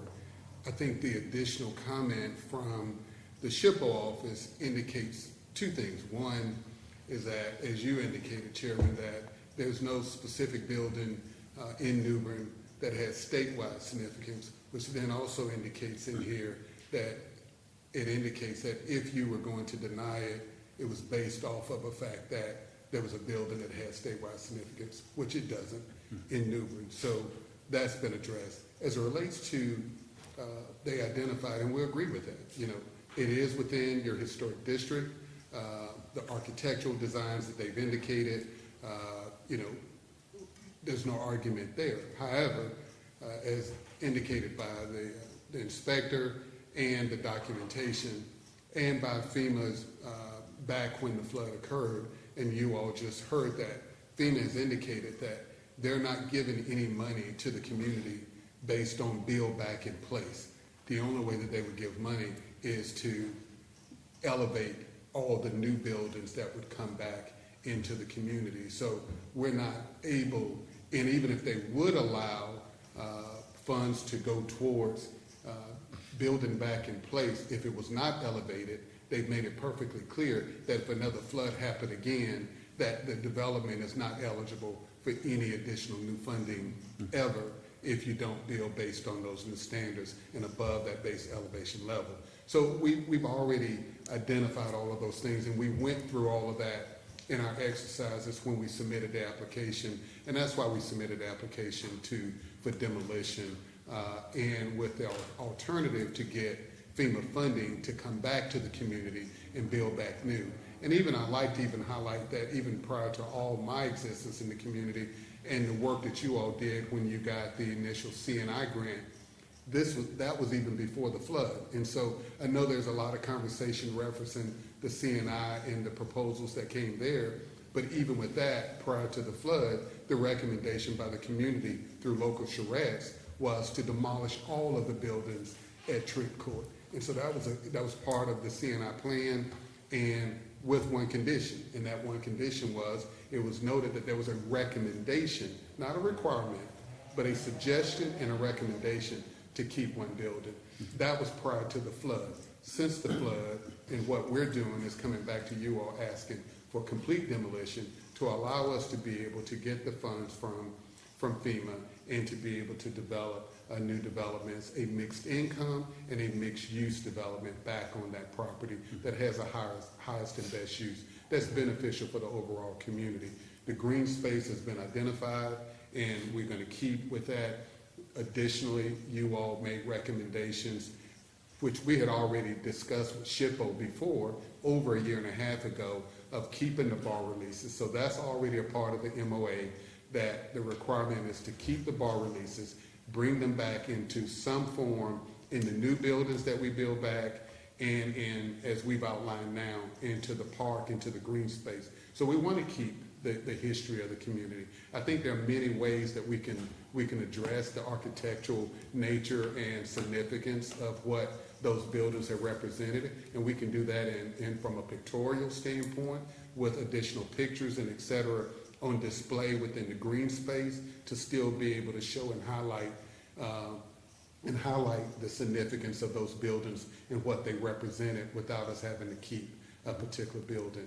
But we still stand tonight to ask you all for consideration and approval of our application as submitted for complete demolition. Okay, thank you. Yes, sir. Are there proponents of the project who have been notified and would like to speak? You were? I'm not sworn in. You haven't been sworn in, right? You come. No. Raise your right hand. You swear to tell the whole truth, nothing but the truth, so help you God? Yes, sir. Thank you. Good evening. My name is Sabrina Bengal. I live at 329A Middle Street, and I am currently a commissioner on the Housing Authority Board, so I represent the ownership of the board. And I just want to say how nice it is to be here in front of you this evening. I think I appointed a few of you, so I know of your good work and the reason you're here. I think you know that I have been a champion for historic preservation in this city, always living in a historic home since I moved here 45 years ago. And I understand the good work that you do and how difficult it is. This was the first board I sat on in my service to this community, so I certainly understand where you're coming from. I'm here tonight to ask that you please approve full demolition of this property. Again, I live downtown. I understand the significance of historic properties and the stories that they tell, the strength that it has brought to this community over the years. Many of you live here because of our beautiful historic city. But you live in good, comfortable, beautiful homes. People do not need to live in these homes as you see now. They are not conducive to today's families, and that is the reason why I wanted to be on this commission, is because we need to change the standard of affordable housing in this city. And this is going to be the first step in making that happen. But we have to make this step. It is painful in some ways, and I understand your thought process. I understand the process of wanting to keep that one building to tell a story, but we can tell a story in a lot of different ways and I'm going to give you a great example, and Tripp, I'm going to pick on you a little bit. This beautiful new elevator building that you see before us. It looks like it's been here forever because of the beautiful architectural details that were on there. I can't tell you the people that have said they can't believe how beautiful it matched. It looks like it's always been there because we use some of those same architectural features, but it hasn't always been there. So I believe that we have shown that you can make something that is new almost look like it's been there. So when we do come back and we do apply with buildings and what that new campus is going to look like, we can take some of these features and recreate some of the roof lines that he showed, some of the materials and things that were used there. And I think we can tell the story just as well. But at this point, we are constrained by first FEMA and by HUD. HUD will not give us another dollar. They fund housing. They don't fund museums. They don't fund community buildings. They fund housing. By leaving a building there, we will have no funds to rehab it, to fix it up, to do anything with it. And it'll be just another building that sits there. And I know we have rules. I know we have demolition by neglect, but I'm concerned that that would just be another reason that our citizens would grow weary. And I believe what new we can bring will benefit and enhance our historic district as long as we save the reliefs. I am 100% committed to saving those reliefs. I'd love to see them in a fence line, on that beautiful walkway that we can finally make happen and just enhance the area. But I think storyboards would tell a great story about what has happened there. And I just urge you all to really look at the information in front of you and give us a positive vote this evening. And let us move ahead. 5 years is way, way too long for those buildings to have been standing. It's hard on the residents that live there, and we need affordable housing. We need to move forward. And this is the first step in opening up that door to really changing the face of our city and our community and helping all of those people that live in our community, not just one part of town. So thank you for the opportunity to speak this evening. Thank you. Ms. Bengal, before you could sit down, could you please add your name to the list there? Thank you. Are there other proponents of the project who have status who would like to speak? Are there any opponents of the project who have status who would like to speak? Is there anyone without any status who believes that they have relevant information who would like to speak? Okay. We are ready for your recommendations. Okay. My findings are, this is a project for the New Bern Housing Authority. The address of the project is 837 South Front Street. Its historic property name is Trent Court and is a contributing resource. The National Register New Bern Historic District Inventory description from 2003 says, the Trent Court Public Housing Complex contains 29 two-story multifamily housing units, a one-story office on the south side of Front Street built for the New Bern Housing Authority, and a two-story retail store on the west side of Fleet Street. Who knew? Named Trent Court, the buildings were erected in 2 stages. The first 12, built in 1940 to 41, are designated A through L and are located along South Front Street, Fleet Street, and Walt Bellamy Drive. The 17 buildings constructed in 1952 are farther north and are designated M through Z and AA to double C. The one-story office, built in 1942, is at the bend of the road where the South Front and Fleet Streets join. The two-story brick and concrete block store was also built in 1952. All buildings are contributing resources. Arranged in clustered groups along tree-lined streets and landscape courtyards, the 1940 to 41 buildings are enriched by Flemish garden wall bond brickwork, cast stone bas-relief panels above the entrances portraying scenes of children at play, cantilevered concrete roofs above entrances, bands of multi-pane metal windows that wrap around corners, hip roofs, arched top ventilation dormers, and interior chimneys. The 1952 structures are of simpler design with running bond brick walls and small sash windows above the doors. The project was the largest building effort in the city during the 1940s and 1950s and was assisted by $1.5 million in federal funding. Both phases of the complex, built for white residents, were designed by architects A. Mitchell Wooten and John J. Rowland of Kinston, North Carolina, and built by the Fowler Jones Construction Company for the Housing Authority of the City of New Bern. Sandbeck has no description. 837 South Front Street, this project is to include demolition of 13 buildings and redevelopment of the land area. Staff submits the following excerpts from the Historic District Standards, aka guidelines, are appropriate to this application, the process for which consists of two deliberations, demolition and redevelopment. So deliberation 1 for demolition. Section 6.4 for demolition states, the success of preservation depends on adaptive reuse of historic resources to meet current needs. Demolition is an irreversible action resulting in a permanent loss of the integrity and character of historic resources. Preparation of a demolition COA application should include a detailed report on the history of the structure and property from the SHPO. Demolition of a contributing structure requires a two-part COA, where demolition is first considered, and if allowed, followed by consideration of the redevelopment plan. Demolition shall not proceed unless both parts of the COA are approved. If demolition is denied, the property owner is required to maintain the property and its structures to prevent demolition by neglect. The HPC may deny the demolition of a structure or site if it is currently listed in the National Register of Historic Places. So the guidelines for demolition are 6.4.2, 3, 4, and 5. I should actually read these, sorry. 6.4.2, it is not appropriate to demolish a viable contributing structure in order to create an infill construction opportunity. 6.4.3, the HPC reserves the right to postpone demolition until development and building permits are approved for redevelopment plans. 6.4.4, prepare drawings and photographically document the site prior to demolition.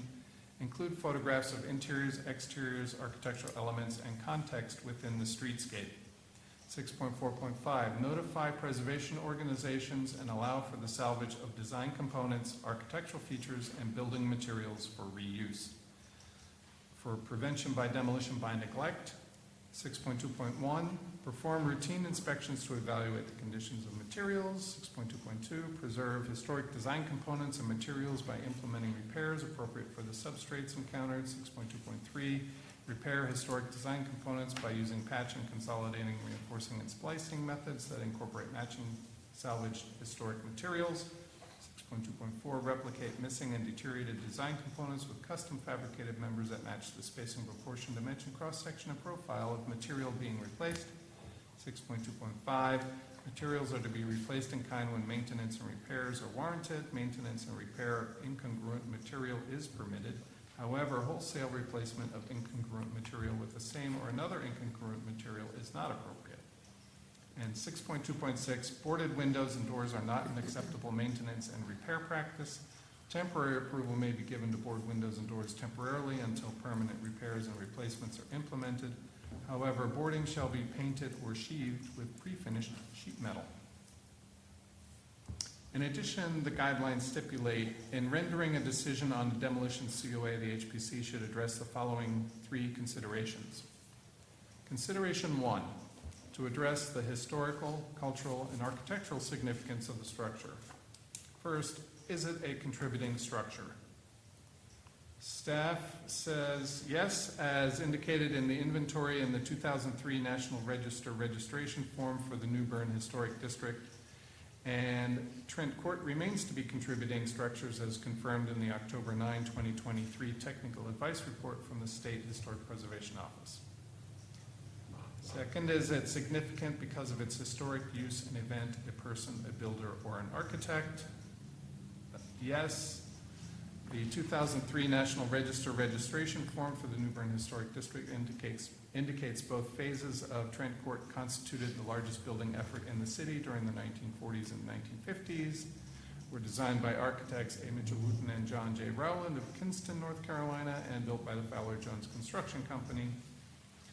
The October 9, 2023 Technical Advice Report from the State Historic Preservation Office adds, using funds from the Project Works Administration, etc. I read this earlier, so I will just fast forward to the next one. The SHPO technical advice also adds significance to Trent Court as an intact example of a Depression area public housing complex, which I also read earlier as well. And is it the last or the oldest example of a certain building type? This is not indicated in the 2003 National Register registration form for the New Bern Historic District, nor in the SHPO technical advice report. However, staff is aware of no other buildings with the same characteristics of the oldest structures. There are about 5 or 6 similar structures in the Craven Terrace development. However, several historically and architecturally significant elements are either missing or altered. There are no wraparound windows and no curved attic vents. The cantilevered entry roofs do not have the curvy front edge, and many have columns where Trent Court does not. At Craven Terrace, the bas-reliefs are terracotta and located on the backyard sides, whether that is the front entry or back side of the building. So consideration 2, and you all should be ending up discussing these or confirming these, but what are the conditions of the foundations, floors, walls, windows, doors, and roofs? From the staff's point of view, the applicant has provided photographic evidence that the conditions of these elements, plus the mechanical and electrical systems, but accepting the roofs, interior walls, windows, and exterior doors, are beyond the state whereby repairs would be possible or reasonable for residential use. Is it a hazard to public health, safety, and welfare? Staff reports in 2018, the chief building inspector determined that the 13 structures proposed for demolition have been substantially damaged. In addition, the documentation by the applicant indicates some potential structural effects and the existence of mold throughout all the units. Consideration 3, address attempted preservation efforts. Have options for rehabilitation been explored with preservation organizations? Staff is not aware of any explorations of options for rehabilitation with preservation organizations. Has the applicant been unsuccessful in seeking alternatives to demolition? Staff reports the applicant has not indicated such to the staff. The applicant, the HPC, and the community in several planning efforts, including the 2016 Choice Neighborhoods Greater 5 Points Transformation Plan, have indicated saving at least one of the historic buildings, quote, to preserve the history of the site. Potential uses may include a leasing office, community meeting space, local history museum, service provider space, etc., unquote. Staff would add that due to flood regulations, use of the first floor would be limited to storage, parking, and for access to the second floor. The addition of ADA lifts to the second floor would allow for complete reuse of the second floor.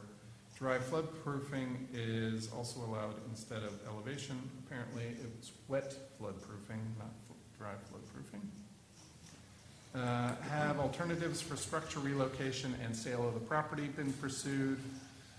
Staff reports the applicant has not indicated such to the staff, and it may not be a realistic option due to the cost to move large masonry structures, and sale of these in place may not be realistic due to land ownership and flooding. So for statements of reason based on the information contained in the application and staff's judgment are: 1, the project is a proposal to demolish 13 contributing structures. 2, All of the structures proposed for demolition are contributing structures in the National Register Historic District and in the New Bern Local Historic District. 3, due to damage from the flooding of Hurricane Florence in 2018 and subsequent vacancy, these 13 structures are no longer viable for residential use. 4, 10 of the 13 buildings were constructed in 1940 to 41, and the other 3 were built in 1952. The older ones possess several architectural features that are unique and represent a transition phase for the architect that combines colonial revival, art moderne, and international architectural styles. 5, retention of one of the oldest buildings would preserve an on-location full-scale portion of the history of the site and the better representation of the architectural significance than one of the newer buildings. A preserved building would be required to be maintained to comply with the preservation, demolition by neglect guidelines standards. 7, recognizing all the buildings in Area A are in the AE flood zone, the second floor of a preserved building would be allowed to be reused as occupied space for support functions for the housing development, and the first floor could be used for access to the second floor and storage. 8, the proposed redevelopment for the site will need to be approved by the HPC in deliberation 2 before a COA and a construction permit may be issued. And 9, the zoning administrator and the chief building official have reviewed this project and commented accordingly. The HPC shall deliberate on this first segment of the process before proceeding to deliberation 2. So I pause here, and when we get to, if we get to deliberation 2, then I can restart the findings at that point. Okay. Well, let's start with questions. What questions come to mind based on all that you've heard? So just for clarification, to make sure that we've got the information correct, buildings A through L are from that was phase 1, early 40s, is that correct? Yeah, I believe that's correct. I've got an item of evidence I would like to submit that's the National Register of Historic Places registration form for New Bern Historic District, additional documentation and boundary expansion. And that was certified on September 25th, 2003. And I think this may help facilitate our discussions. Of note, the expansion of the district was based on bringing Trent Court in. And in particular, Tim, of all the architectural features, we loosely refer to this as our nomination letter. In that letter, all those architectural features are in buildings A through L, which were built in the first phase of that development. So, Mr. Chair, just as a point of clarity, I understand that Mr. Ure is introducing documentary evidence. Is he doing that as a witness or as a member deliberating on the commission? I guess in last meeting we were recommended to bring in evidence, and so I brought this. It sounds like you ought to be a witness of it. Okay. At this point. Yeah. So what do I need to do? Stand up there. So I think because we're in a bit of a quandary here, that if Mr. Ure is testifying because he has some relevant evidence to offer, he would need to be recused from any deliberations or participation in deliberations. And then the issue arises and you all will have to debate and make a finding whether Mr. Ure has standing or has relevant information such that you can consider his comments. So step 1 is if Mr. Ure is going to be a witness, he needs to be recused. And what happens after we go through that process? Do I get to come back? No, sir. If the board lets me know? No, sir. If you're going to be, you can wear one of 2 hats. You can either be a witness or you can deliberate. So Jamie, Without going through that, can he just discuss that information that he has? I think your deliberations are restricted to the evidence that's being proffered in the record and the testimony being presented tonight. If there's extraneous information that is going to be brought in, that is witness testimony. Okay. And to the extent that witness testimony has already been elicited, I think the chair would have to give some type of limiting instruction about disregarding any witness testimony. Okay. Well, So I'll withdraw my statement, if that helps us get forward. yeah, Which raises a question, if we're presenting documentary evidence at this point, are there fixed positions that we need to readdress, or are all the people in panel to make a decision tonight capable of processing the information contained in the record and contained in the testimony tonight and limiting their deliberations and their findings based on the information in the record?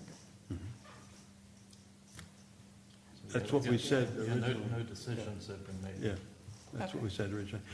I'm just simply providing facts as opposed to opinions, as I thought we discussed at our last hearing. People, the entities or individuals who have the ability to present facts to contribute to the evidentiary basis for making a decision are witnesses. Okay. I'll make an observation because I was interested in seeing the SHPO write-up. And what I focused on was they viewed Trent Court as an entirety, as Trent Court, not as two components. And at the end, they say that North Carolina SHPO believes that Trent Court retains sufficient integrity to remain a contributing resource to the National Register listed New Bern Historic District and the New Bern Local Historic District. They don't qualify these 13 buildings. They say that Trent Court remains a contributing resource to that National Register listed district. So I read that as saying that despite 13 buildings being demolished, Trent Court still retains that character. That's how I read it. With kind of that thought in mind, I would clarify one thing.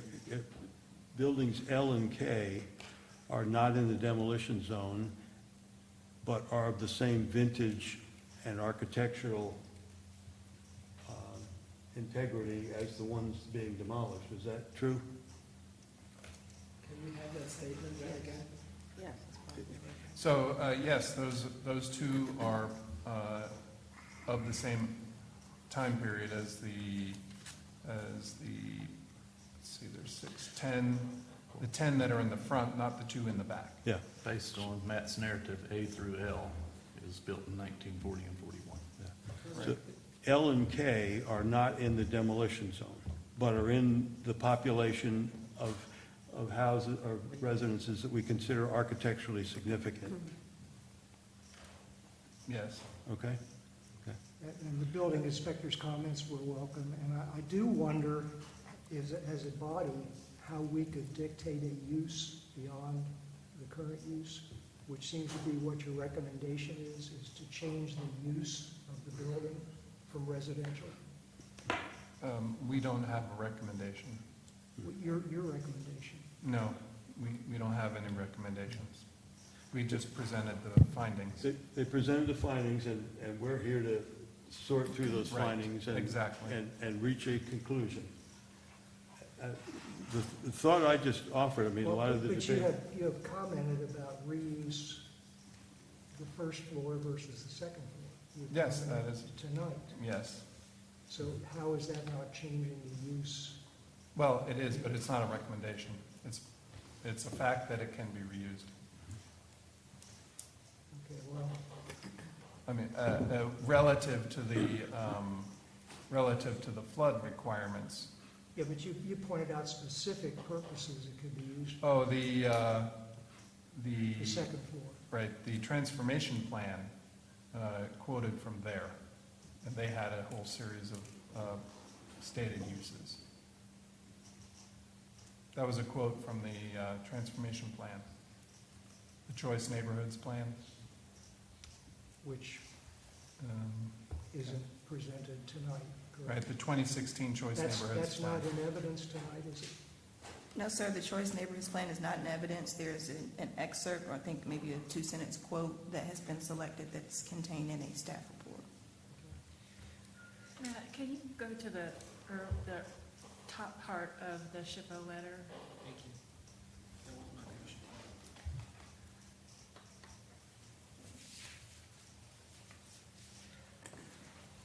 Tell me when to stop. Okay, let's stop right there for a second. Maybe a little further up. I'm looking for a specific portion.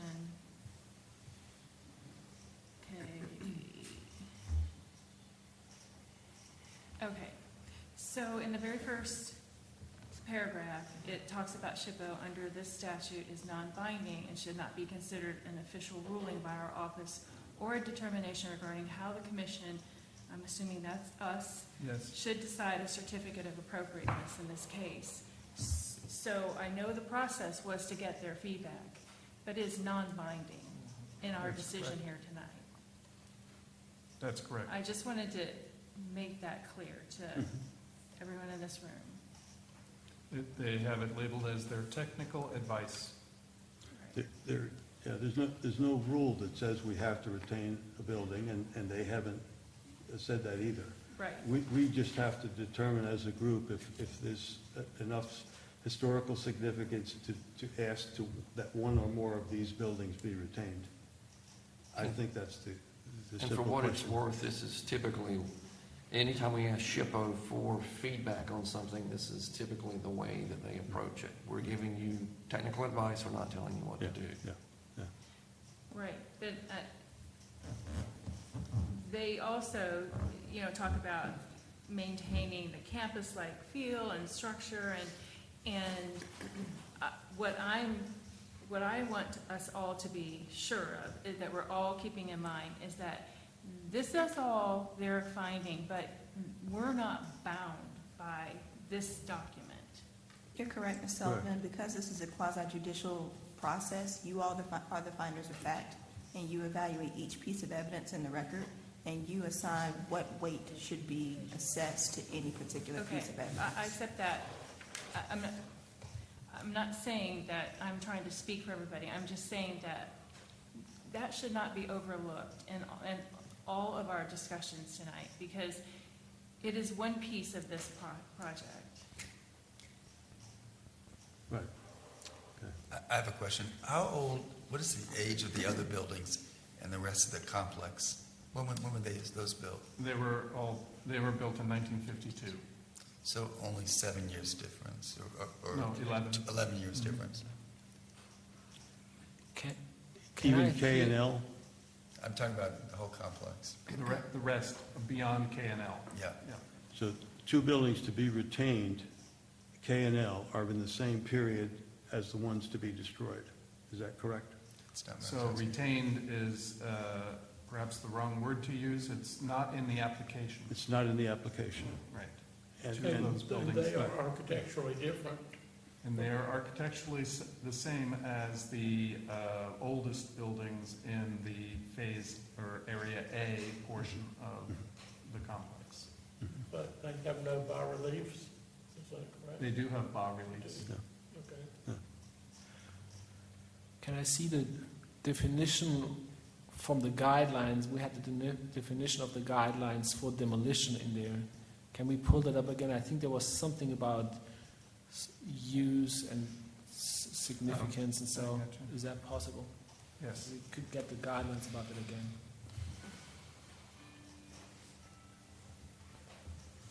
Here, this.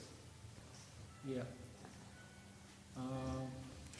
No, we had something different before. Oh, right, yes, there's the, this paragraph, or these Yes. paragraphs.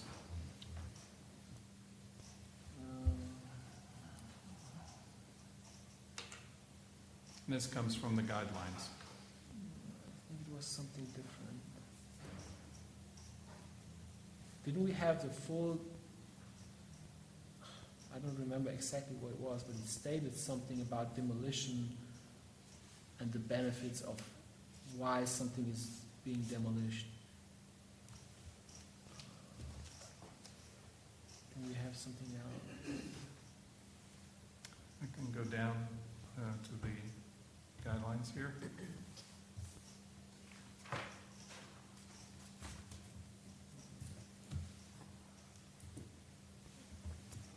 I think it's somewhere, maybe I looked it up by myself, I don't remember that.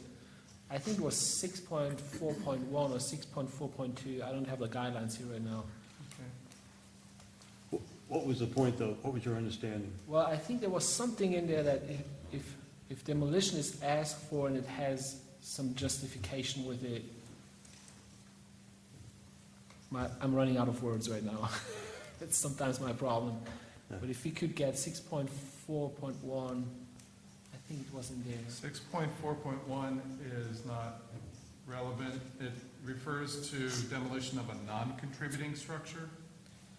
I'm pretty sure I read it sometime during the day, but I think what the main question is, what are the benefits here? What are we keeping if we deny the application? And what are we losing if we deny the application? Yeah. That's my question. I'm a strong supporter of supporting historic structures.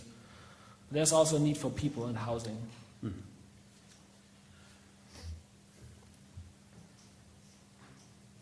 Question.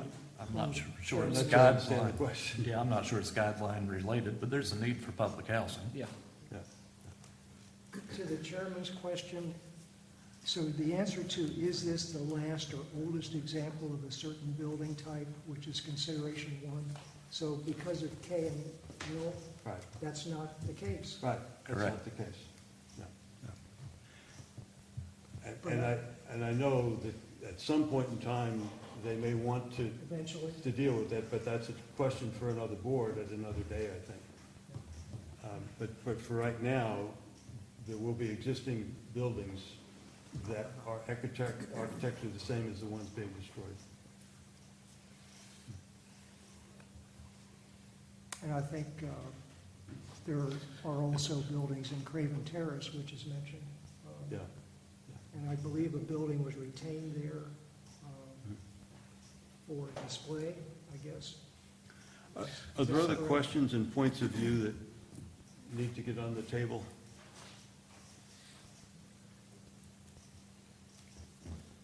Well, I guess looking at the big picture, we always discuss that each application is unique and has its own merits.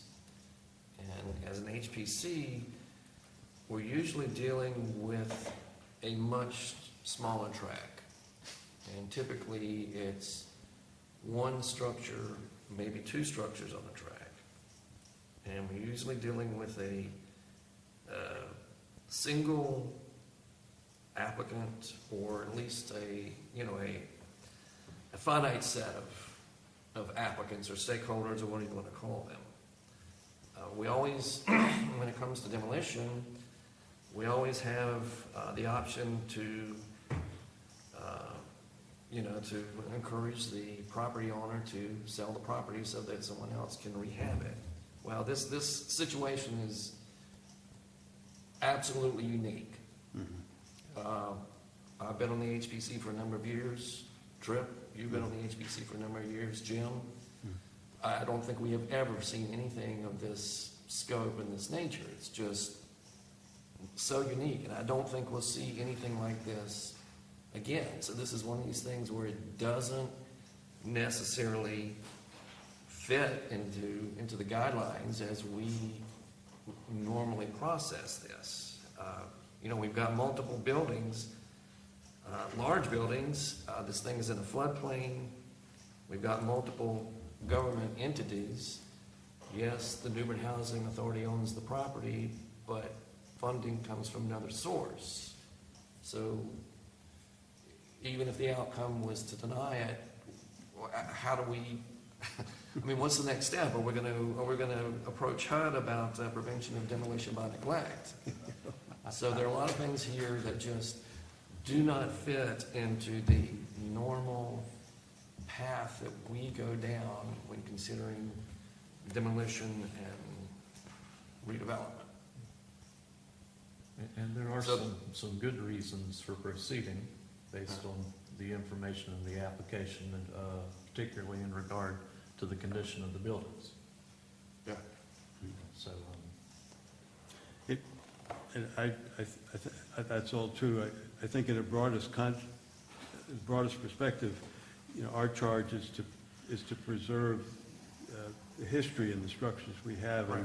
And in this case, we do have yet the opportunity of retaining a couple of structures that are architecturally the same as the ones being destroyed. So we're, on that level, I think achieving our goal, our charge. Other questions or thoughts? Well, I've heard a lot tonight about funding, and there is no funding for this project. There is no funding for these buildings, but it is not clear to me that retaining one of these buildings this particular building will not be funded, but this does not block any funding to any other project that the Housing Authority wishes to undertake, is my understanding of this. Is that correct? I don't understand the point. I understand the question. Just for clarification, FEMA is going to provide funding for redevelopment and demolition. These units, as identified, is uninhabitable. So regardless of what decision you all make, they're uninhabitable. They can never be used again, period. And so, and especially from a residential standpoint. So, but FEMA is prepared to provide the agency, and has been prepared since 2018, to provide the agency with funding for the demolition and redevelopment of the site.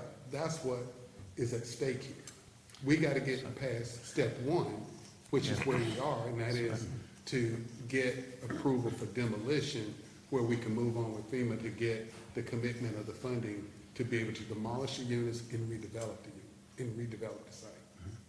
But the units themselves, ladies and gentlemen, are, as identified by your own building inspector, they're uninhabitable. They're never going to be used.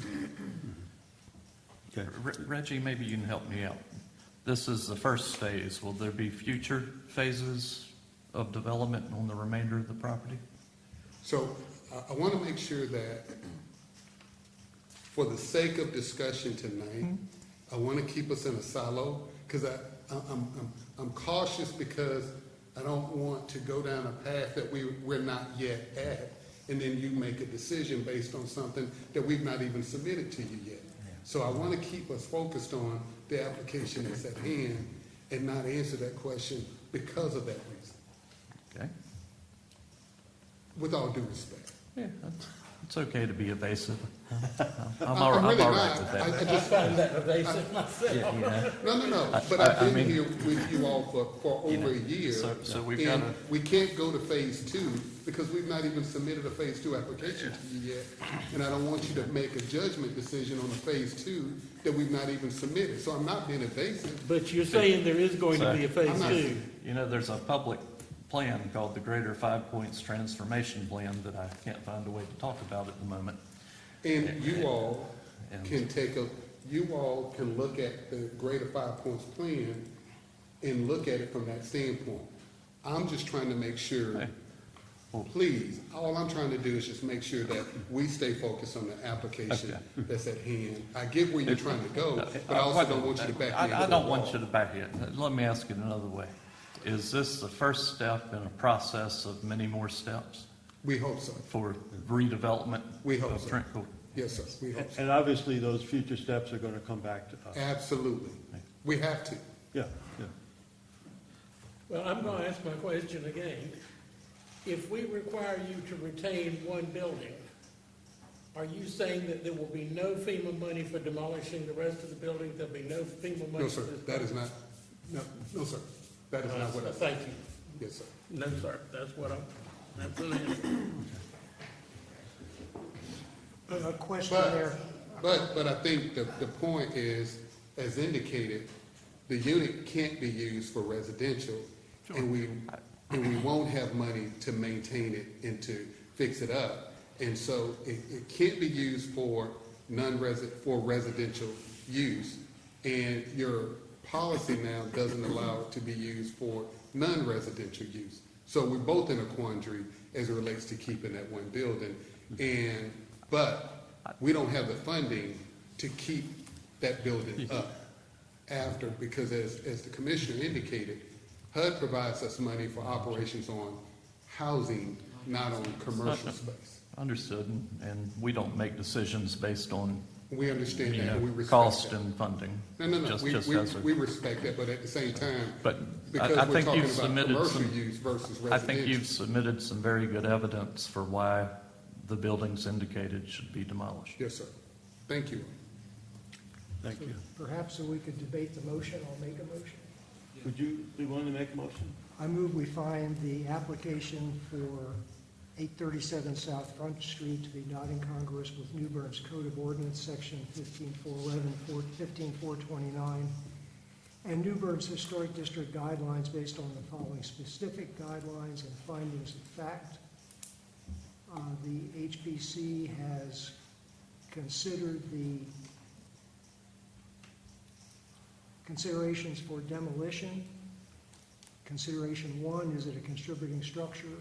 Number 2, is it significant because of its historical use, an event, person, builder, or architect?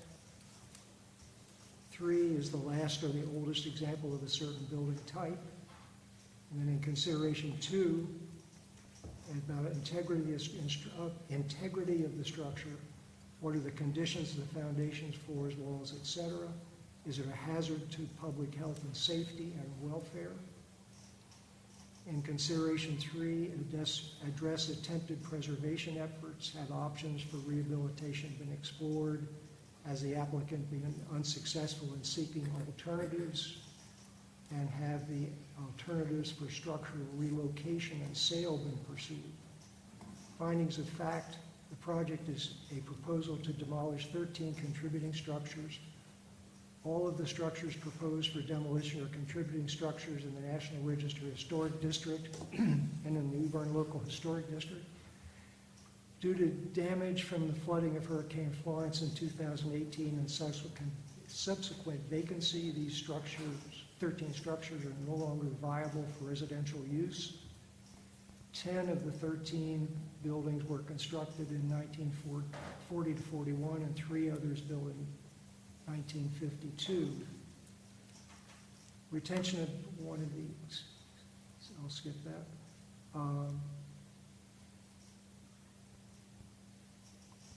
I'm skipping down to number 8, Matt.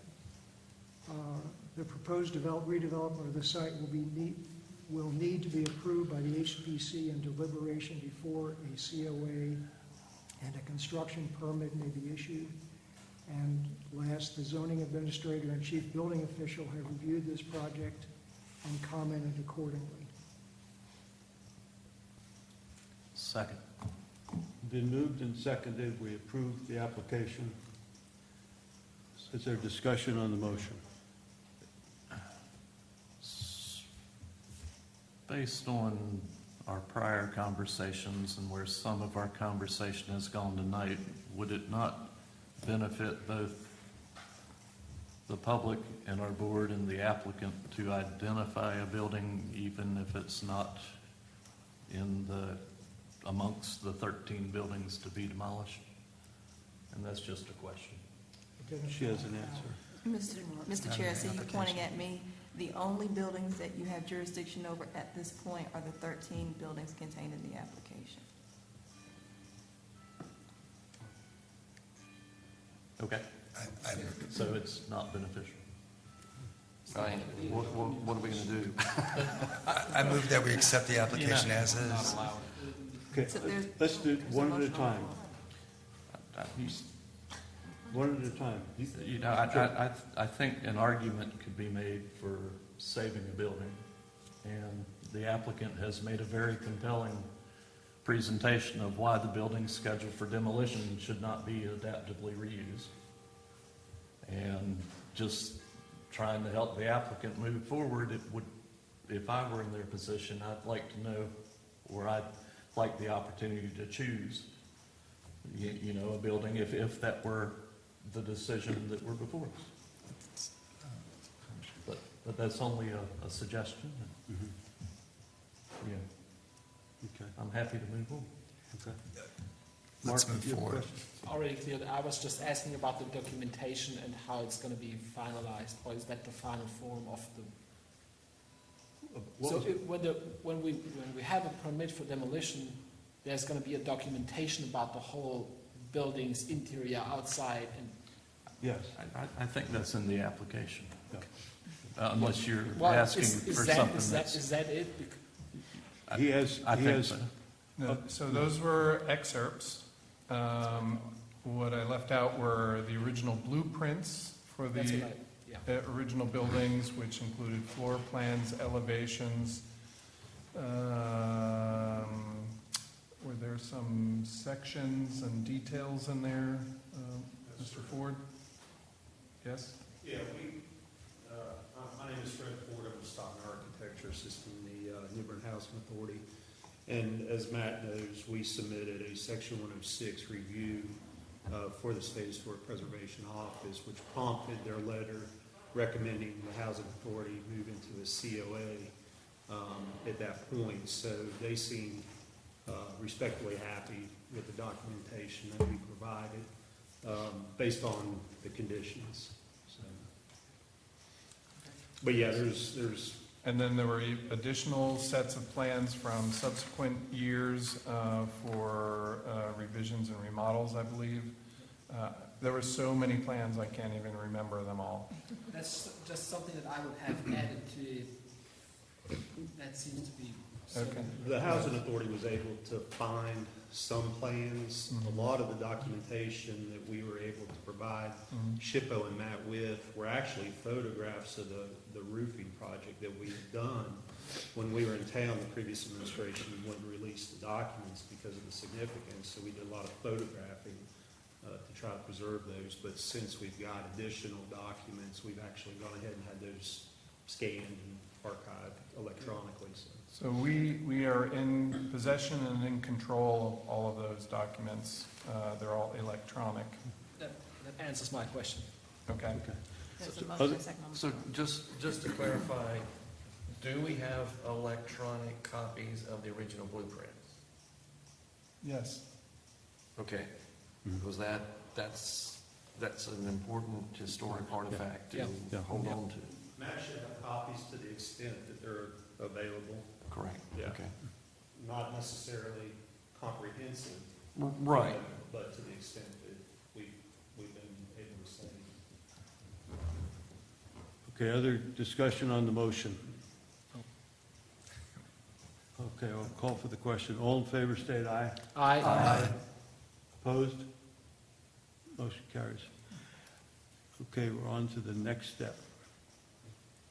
All right. Deliberation 2.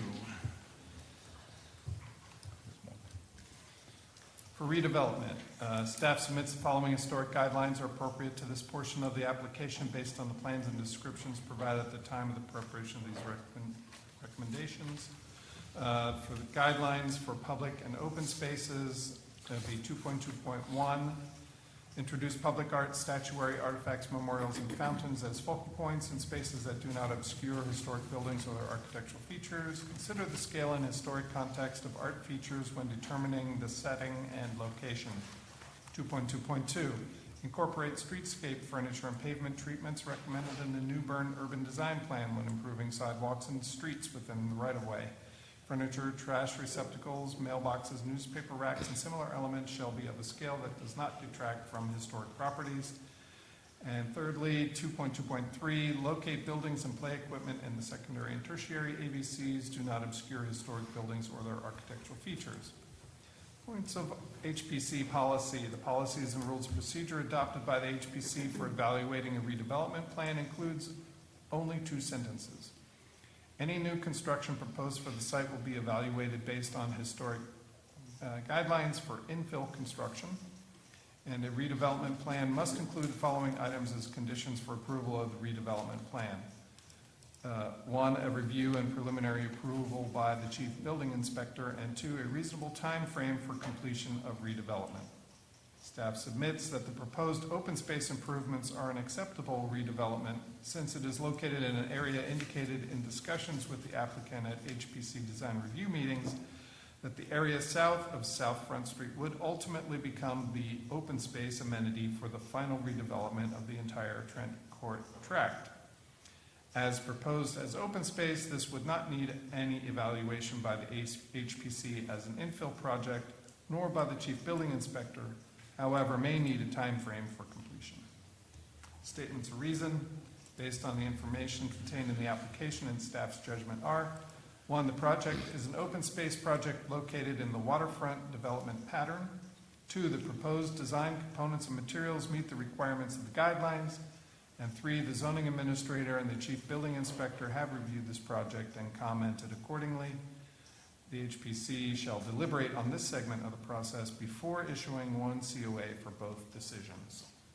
That concludes our findings. Okay, and the plan that you went through before Yes. is the plan? Correct. Okay. Does anybody need to go back and see that? Okay. No, but I do want to thank the applicant for putting that together. That's, exactly what you needed. And of course, you can change it going forward.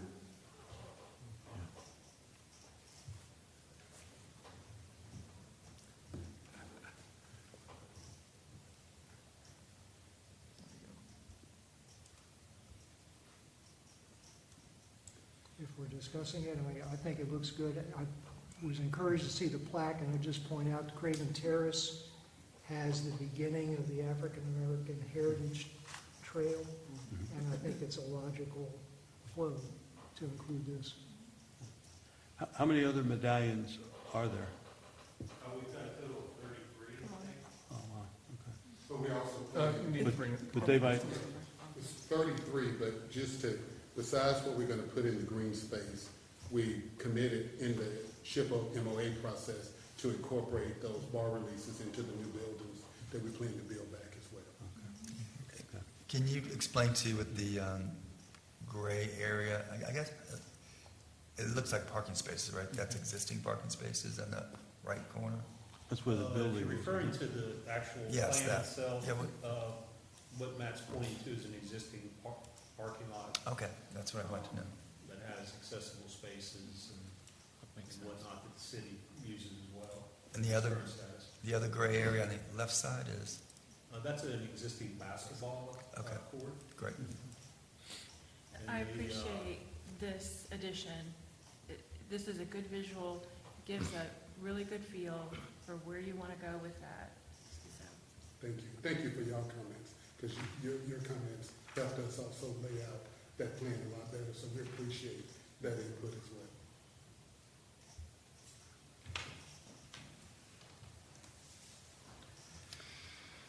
Any other questions about the redevelopment plan?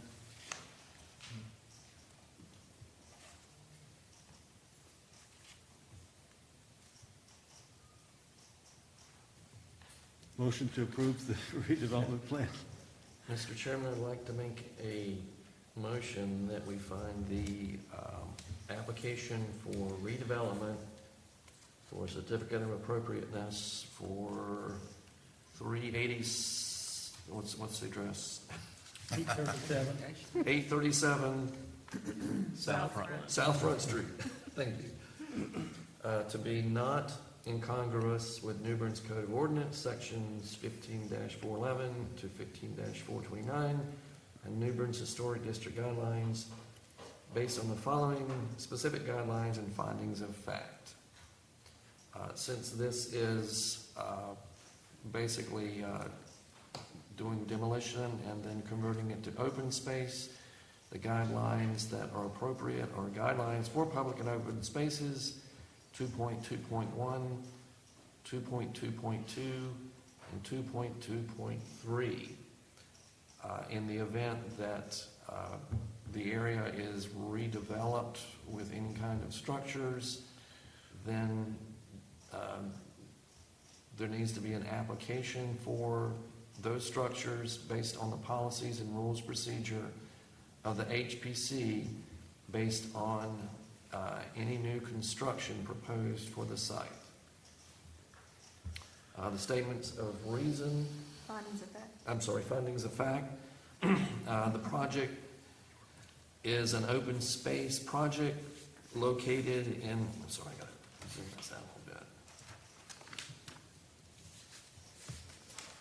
bit. The project is an open space project located in the waterfront development pattern.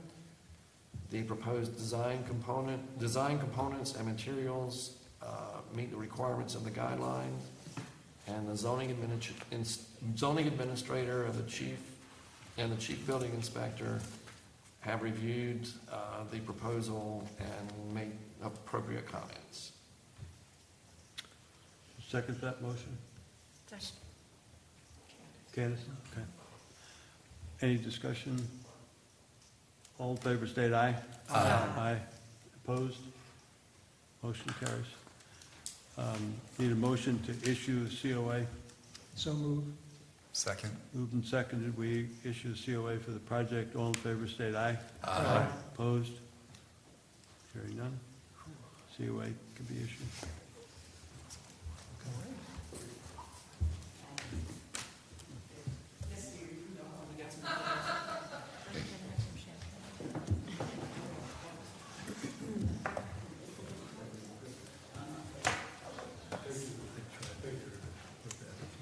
Good luck. I mean, you get another bite of that one next time. Yeah. It's one worth trying, Art. Okay, we have no old business, we have no public. Non-public. New business, consideration of asking SHPO for their recommendations on the Shriner building, It'll be their technical advice. for their technical advice, and that requires a motion from us. Yes, it does. Okay. I guess everybody was at the design review and remembers that discussion, so we need a motion to ask SHPO for their advice on demolitions for that building. I move that we seek technical advice from SHPO on demolition of the Shriners building. Second. Moved and seconded, we ask SHPO for their advice on the Shriner building. All in favor, state aye. Aye. Opposed? Motion carries. Consider the meeting schedule for 2024 already? Yes, we have that on the screen.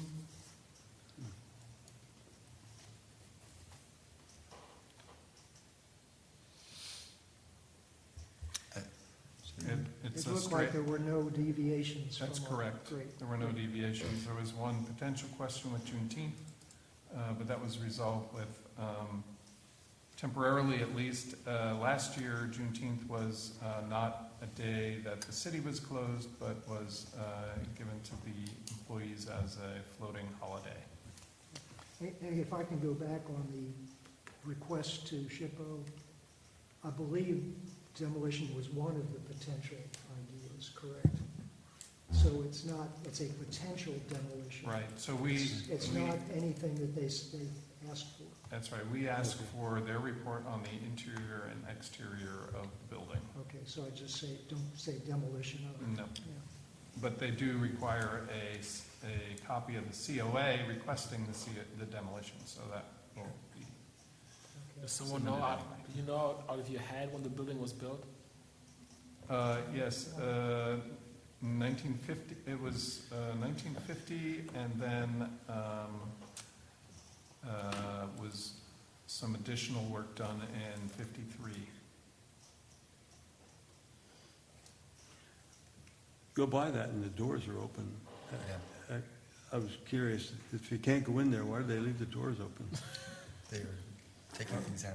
Oh, yeah, they must be working on it. They have boarded up the building, so, whereas it wasn't boarded up before. Okay, do we need to So, approve this? yes. We do, okay. Mhm.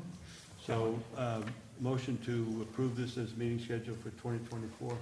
So moved. Second. Moved and seconded, we approve this as a, Greg, We got you. he seconded, right? Yes. We got it, yeah. Moved and seconded, we approve the schedule for meetings in 2024. All in favor, state aye. Aye. Opposed? That's our schedule. Anything significant in your report that you want to comment on? No. No? Any comments from commissioners? None here. Hearing none. Motion to adjourn. Make motion to adjourn. Second. Moving second. All in favor, state aye. Aye. Opposed? No, we're adjourned. Nothing to.